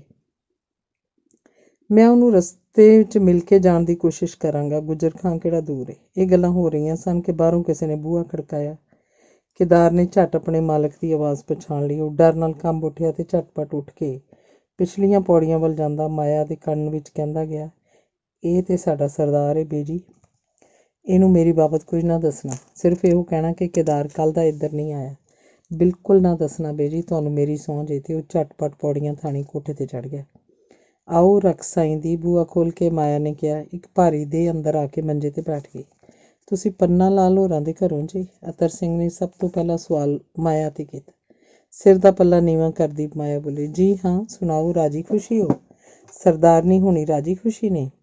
ਮਾਇਆ ਦਾ ਦਿਲ ਧੜਕ ਰਿਹਾ ਸੀ। ਉਹ ਕੁਝ ਸ਼ਰਮਿੰਦਾ ਵੀ ਸੀ ਕਿ ਸਰਦਾਰ ਕੀ ਕਹਿੰਦਾ ਹੋਏਗਾ ਕਿ ਉਹਦੇ ਇੰਨੇ ਵੱਡੇ ਅਹਿਸਾਨ ਬਦਲੇ ਉਹਦੇ ਘਰ ਤੀਕ ਧੰਨਵਾਦ ਕਰਨ ਲਈ ਵੀ ਨਹੀਂ ਜਾ ਸਕੀ। ਇਹ ਤੋਂ ਛੁੱਟ ਆਪਣੇ ਪਤੀ ਬਾਬਤ ਬਹੁਤ ਸਾਰੀਆਂ ਗੱਲਾਂ ਪੁੱਛਣ ਲਈ ਉਹਦਾ ਦਿਲ ਉਤਾਵਲਾ ਹੋ ਰਿਹਾ ਸੀ। ਪਰ ਸਰਦਾਰ ਹੋਰਾਂ ਮਜ਼ਬੂਨ ਹੀ ਹੋਰ ਛੇੜਦਾ। ਸਭ ਸੁੱਖ ਸਾਂਦ ਦੇ ਕਹਿਣ ਤੋਂ ਬਾਅਦ ਉਹ ਕਮਰੇ ਦੀਆਂ ਚੀਜ਼ਾਂ ਨੂੰ ਉੱਪਰੀ ਜਿਹੀ ਨਜ਼ਰ ਨਾਲ ਵੇਖਦਾ ਬੋਲਿਆ, ਕੇਦਾਰਨਾਥ ਦਾ ਪਤਾ ਕਰਨ ਆਇਆ ਸੀ। ਗਲੀ 'ਚੋਂ ਪਤਾ ਲੱਗਾ ਤੁਹਾਡੇ ਨਾਲ ਦੇ ਮਕਾਨ 'ਚ ਰਹਿੰਦਾ ਹੈ। ਮਕਾਨ ਨੂੰ ਜੰਦਰਾ ਵੱਜਾ ਹੋਇਆ ਸੀ। ਮੈਂ ਆਖਿਆ ਤੁਹਾਡੇ ਵੱਲੋਂ ਪਤਾ ਲੈਂਦਾ ਚੱਲਾਂ, ਸ਼ਾਇਦ ਤੁਹਾਨੂੰ ਕੁਝ ਮਾਲੂਮ ਹੋਵੇ। ਜੀ ਉਹ ਤੇ ਪਰਸੋਂ ਦਾ ਨਹੀਂ ਵੇਖਿਆ, ਮਾਇਆ ਨੇ ਕਹਿ ਤਾਂ ਦਿੱਤਾ, ਪਰ ਇਸ ਝੂਠ ਨੇ ਜਿਵੇਂ ਉਹਦਾ ਗਲਾ ਘੁੱਟ ਲਿਆ। ਉਹ ਸੋਚਣ ਲੱਗੀ, ਜੇ ਕੇਦਾਰ ਦੇ ਖੰਘਣ ਨਾਲ ਜਿਹੜੀ ਅਕਸਰ ਉਹਨੂੰ ਲੱਗੀ ਰਹਿੰਦੀ ਹੈ, ਜੇ ਹੋਰ ਕਿਸੇ ਇਹਨੂੰ ਕੇਦਾਰ ਦੇ ਕੋਠੇ 'ਤੇ ਹੋਣ ਦਾ ਸ਼ੱਕ ਪੈ ਗਿਆ, ਫਿਰ ਕੀ ਬਣੇਗਾ? ਅੱਛਾ, ਅਤਰ ਸਿੰਘ ਨੇ ਕੁਝ ਸੋਗੀ ਜਿਹੇ ਲਹਿਜੇ 'ਚ ਪੁੱਛਿਆ। ਉਹਦੇ ਹੋਰ ਕਿਸੇ ਟਿਕਾਣੇ ਦਾ ਤੁਹਾਨੂੰ ਪਤਾ ਹੋਵੇ, ਜਿੱਥੇ ਕਿਤੇ ਉਹਦਾ ਆਉਣ ਜਾਣ ਹੋਵੇ? ਬੜਾ ਜ਼ਰੂਰੀ ਕੰਮ ਸੀ ਉਸ ਨਾਲ। ਜੀ ਹੋਰ ਤੇ ਉਹਦੇ ਕਿਸੇ ਟਿਕਾਣੇ ਦਾ ਪਤਾ ਨਹੀਂ। ਅੱਛਾ, ਅਤਰ ਸਿੰਘ ਦਾ ਰੰਗ ਉੱਡਦਾ ਜਾ ਰਿਹਾ ਸੀ। ਉੱਠਣ ਹੀ ਲੱਗਾ ਸੀ ਕਿ ਮਾਇਆ ਨੇ ਬੜੀ ਮਿੰਨਤ ਦੇ ਰੰਗ ਵਿੱਚ ਹੱਥ ਜੋੜ ਕੇ ਕਿਹਾ, ਜੀ ਜ਼ਰਾ ਕੁ ਬਹਿ ਜਾਓ, ਮੈਂ ਇੱਕ ਦੋ ਗੱਲਾਂ ਪੁੱਛਣੀਆਂ ਨੇ। ਹਾਂ ਦੱਸੋ, ਕਹਿ ਕੇ ਉੱਠਦਾ ਉੱਠਦਾ ਫਿਰ ਬੈਠ ਗਿਆ। ਉਹਨੂੰ ਭੁੱਲਿਆ ਨਹੀਂ ਸੀ ਜਿਹੜੀ ਉਹਨੇ ਅੱਜ ਤੋਂ 6 ਮਹੀਨੇ ਪਹਿਲਾਂ ਪੰਨਾ ਲਾਲ ਨਾਲ ਬੇਇਨਸਾਫੀ ਕੀਤੀ ਸੀ, ਤੇ ਉਸ ਤੋਂ ਬਾਅਦ ਅੱਜ ਤੱਕ ਉਹਨੇ ਪੰਨਾ ਲਾਲ ਦੀ ਸ਼ਕਲ ਨਹੀਂ ਸੀ ਵੇਖੀ। ਪੁੱਛਣ ਲੱਗਾ, ਸੁਣਾਓ, ਪੰਨਾ ਲਾਲ ਹੋਰੀ ਅੱਜ ਕੱਲ੍ਹ ਕਿੱਥੇ ਕੰਮ ਕਰਦੇ ਨੇ? ਇੱਥੇ ਹੀ ਨਹੀਂ ਕਿ ਬਾਹਰ ਕਿਤੇ ਗਏ ਹੋਏ ਨੇ? ਇਹ ਅਜੀਬ ਪ੍ਰਸ਼ਨ ਸੁਣ ਕੇ ਮਾਇਆ ਘਬਰਾ ਜਿਹੀ ਗਈ। ਉਹ ਬਿਤਰ ਬਿਤਰ ਉਹਦੇ ਮੂੰਹ ਵੱਲ ਤੱਕਣ ਲੱਗੀ। ਇਹੋ ਗੱਲ ਪੁੱਛਣ ਲਈ ਤਾਂ ਉਹਨੇ ਉਹਨੂੰ ਮੁੜ ਬਿਠਾਇਆ ਸੀ। ਫਿਰ ਉਹਨੇ ਖਿਆਲ ਕੀਤਾ, ਖਬਰੇ ਕਿਸੇ ਹੋਰ ਦੇ ਭੁਲੇਖੇ ਸਵਾਲ ਕਰ ਰਿਹਾ, ਜਾਂ ਆਪਣੀ ਨੇਕੀ ਲੁਕਾਉਣ ਲਈ। ਉਹ ਬੋਲੀ, ਜੀ ਇਹ ਗੱਲ ਤੇ ਸਗੋਂ ਮੈਂ ਤੁਹਾਡੇ ਕੋਲੋਂ ਪੁੱਛਣ ਲੱਗੀ ਸਾਂ। ਮੇਰੇ ਕੋਲੋਂ? ਅਤਰ ਸਿੰਘ ਨੇ ਹੈਰਾਨੀ ਨਾਲ ਉਹਦੇ ਮੂੰਹ ਵੱਲ ਤੱਕ ਕੇ ਕਿਹਾ, ਮੈਨੂੰ ਤੇ ਉਹਦਾ ਪਤਾ ਨਹੀਂ। ਜੀ ਤੁਸੀਂ ਉਹਨਾਂ ਨੂੰ ਬੰਬਈ ਜੋ ਭੇਜਿਆ ਹੋਇਆ ਵੀ। ਮੈਂ ਤੁਹਾਡੇ ਵੱਲ ਆਉਣ ਹੀ ਕਰਦੀ ਰਹੀ, ਕੋਈ ਪਤਾ ਕਰ ਆਵਾਂ, ਪਰ ਕੁੜੀ ਦੇ ਵਿਆਹ ਕਰਕੇ ਘਰ ਚੋਂ ਨਿਕਲਣ ਹੀ ਨਹੀਂ ਹੋ ਸਕਿਆ। ਜੀ ਸੱਚੀ ਗੱਲ, ਜੇ ਮੂੰਹ ਤੇ ਵਡਿਆਈ ਚੰਗੀ ਨਹੀਂ ਹੁੰਦੀ, ਸਾਡਾ ਤੇ ਵਾਲ ਵਾਲ ਤੁਹਾਨੂੰ ਅਸੀਸਾਂ ਦਿੰਦਾ ਰਹਿੰਦਾ ਹੈ। ਸਾਡੇ ਭਾਣੇ ਤੇ ਤੁਸੀਂ ਨਰਸਿੰਘ ਅਵਤਾਰ ਬਣ ਕੇ ਥੰਮ ਚੋਂ ਬੌੜੇ ਹੋ, ਜਿਹੜਾ ਤੁਸੀਂ ਥੋੜ੍ਹੇ ਵੇਲੇ ਸਾਨੂੰ 800 ਰੁਪਈਆ ਦੇ ਦਿੱਤਾ। ਭਲਾ ਐਡਾ ਜੇਰਾ ਵੀ ਕਿਸੇ ਦਾ ਹੋਏਗਾ? ਪ੍ਰਮਾਤਮਾ ਤੁਹਾਨੂੰ ਸਲਾਮਤ ਰੱਖੇ। ਮਾਇਆ ਦੀਆਂ ਗੱਲਾਂ ਨੂੰ ਅਤਰ ਸਿੰਘ ਇਸ ਤਰ੍ਹਾਂ ਸੁਣ ਰਿਹਾ ਸੀ ਜਿਵੇਂ ਉਹ ਕਿਸੇ ਅਜਿਹੀ ਬੋਲੀ 'ਚ ਬੋਲ ਰਹੀ ਹੋਵੇ ਜਿਹਦਾ ਇੱਕ ਅੱਖਰ ਵੀ ਉਹਦੀ ਸਮਝ 'ਚ ਨਹੀਂ ਆ ਰਿਹਾ। ਮਾਇਆ ਦੇ ਚੁੱਪ ਜਾਣ ਤੋਂ ਬਾਅਦ ਵੀ ਕਿੰਨਾ ਚਿਰ ਉਹਦੇ ਮੂੰਹੋਂ ਕੋਈ ਜਵਾਬ ਨਾ ਨਿਕਲਿਆ। ਅਖੀਰ ਉਹਨੇ ਪੁੱਛਿਆ, ਤੂੰ ਬੀਬੀ ਕਿਹਦੀ ਗੱਲ ਕਰ ਰਹੀ ਹੈ? ਸ਼ਾਇਦ ਤੂੰ ਮੈਨੂੰ ਪਛਾਤਾ ਨਹੀਂ। ਗੱਲ 'ਚ ਪੱਲਾ ਪਾ ਕੇ ਹੋਰ ਨਿਮਰਤਾ ਨਾਲ ਮਾਇਆ ਬੋਲੀ, ਜੀ ਤੁਹਾਨੂੰ ਨਹੀਂ ਪਛਾਣਾਂਗੀ ਜਿਨ੍ਹਾਂ ਦਾ 6 ਵਰ੍ਹਿਆਂ ਤੋਂ ਨਮਕ ਖਾ ਰਹੇ ਆ। ਇੱਕੋ ਨੇ ਜਿਹੜੇ ਸਰਸਾਹੀ ਕਰਦੇ ਤੇ ਸੇਰ ਕਰਕੇ ਜਤਾਉਂਦੇ ਨੇ, ਤੇ ਤੁਸੀਂ ਉਹ ਕਿ ਏਡੀਆਂ ਕਰਨੀਆਂ ਕਰਕੇ ਵੀ ਲੁਕਾ ਰਹੇ ਹੋ। ਇਹ ਧਰਤੀ ਤੁਹਾਡੇ ਵਰਗਿਆਂ ਦੇ ਆਸਰੇ ਹੀ ਖਲੋਤੀ ਹੈ। ਪਰ ਬੀਬੀ, ਮੈਂ ਤੇ ਤੁਹਾਨੂੰ ਕਦੀ ਕੁਝ ਨਹੀਂ ਦਿੱਤਾ। ਤੇਰੇ ਆਦਮੀ ਨੂੰ ਮੇਰੇ ਕੋਲੋਂ ਨੌਕਰੀ ਛੱਡਿਆ ਤੇ ਸ਼ਾਇਦ 5-6 ਮਹੀਨੇ ਹੋ ਗਏ ਹੋਣੇ ਨੇ। ਮਾਇਆ ਚੱਕਰ 'ਚ ਪੈ ਗਈ। ਅਜੇ ਵੀ ਉਹਦਾ ਖਿਆਲ ਸੀ ਕਿ ਅਤਰ ਸਿੰਘ ਆਪਣੀ ਸੁਭਾਵਕ ਫਰਾਖਦਿਲੀ ਤੇ ਨਿਰਮਾਣਤਾ ਕਰਕੇ ਇਸ ਤਰ੍ਹਾਂ ਦੀਆਂ ਗੱਲਾਂ ਕਰ ਰਿਹਾ। ਬੋਲੀ, ਜੀ ਉਹ ਕਦੋਂ ਤੱਕ ਆਉਣਗੇ? 6 ਮਹੀਨੇ ਹੋ ਗਏ ਨੇ ਗਿਆ। ਕੁੜੀ ਦੇ ਵਿਆਹ 'ਤੇ ਵੀ ਨਹੀਂ ਆ ਸਕੇ। ਲਿਖਿਆ ਸਾਨੇ ਸਰਦਾਰ ਹੋਰਾਂ ਦਾ ਜਦੋਂ ਹੁਕਮ ਹੋਏਗਾ ਉਦੋਂ ਆਵਾਂਗੇ। ਅਜੇ ਕੰਮ ਦਾ ਬੜਾ ਜ਼ੋਰ ਏ। ਜੰਮ ਟਿਕੇ ਰਹਿਣ ਜੀ। ਤੁਹਾਡੇ ਹੁੰਦਿਆਂ ਸਾਨੂੰ ਕਾਹਦਾ ਵੀ ਗੋਚਾ ਵੇ?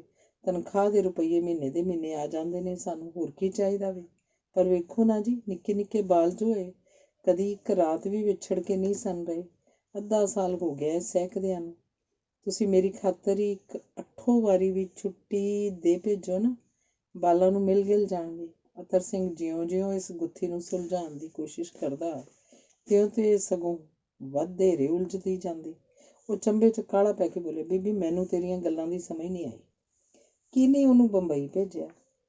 ਕਿਹਨੇ ਤੁਹਾਨੂੰ ਲੜਕੀ ਦੇ ਵਿਆਹ ਲਈ ਰੁਪਏ ਦਿੱਤੇ? ਬੰਬਈ 'ਚ ਮੇਰੀ ਨਾ ਕੋਈ ਦੁਕਾਨ ਹੈ, ਨਾ ਕੋਈ ਏਜੰਸੀ। ਤਾਂਹੀਏ ਤਾਂ ਮੈਂ ਕਹਿੰਦਾ ਵਾ, ਤੁਹਾਨੂੰ ਭੁਲੇਖਾ ਲੱਗਾ ਹੋਣਾ। ਤੇਰਾ ਆਦਮੀ ਅੱਜ ਕੱਲ੍ਹ ਕਿਸੇ ਹੋਰ ਪਾਸ ਨੌਕਰੀ ਕਰਦਾ ਹੋਏਗਾ। ਮੇਰੇ ਪਾਸੋਂ ਹਟਿਆ ਤੇ ਕਾਫੀ ਚਿਰ ਹੋ ਚੁੱਕਾ, ਤੇ ਉਹ ਕਾਹਲੀ ਨਾਲ ਉੱਠ ਕੇ ਜਾਣ ਨੂੰ ਤਿਆਰ ਹੋ ਗਿਆ।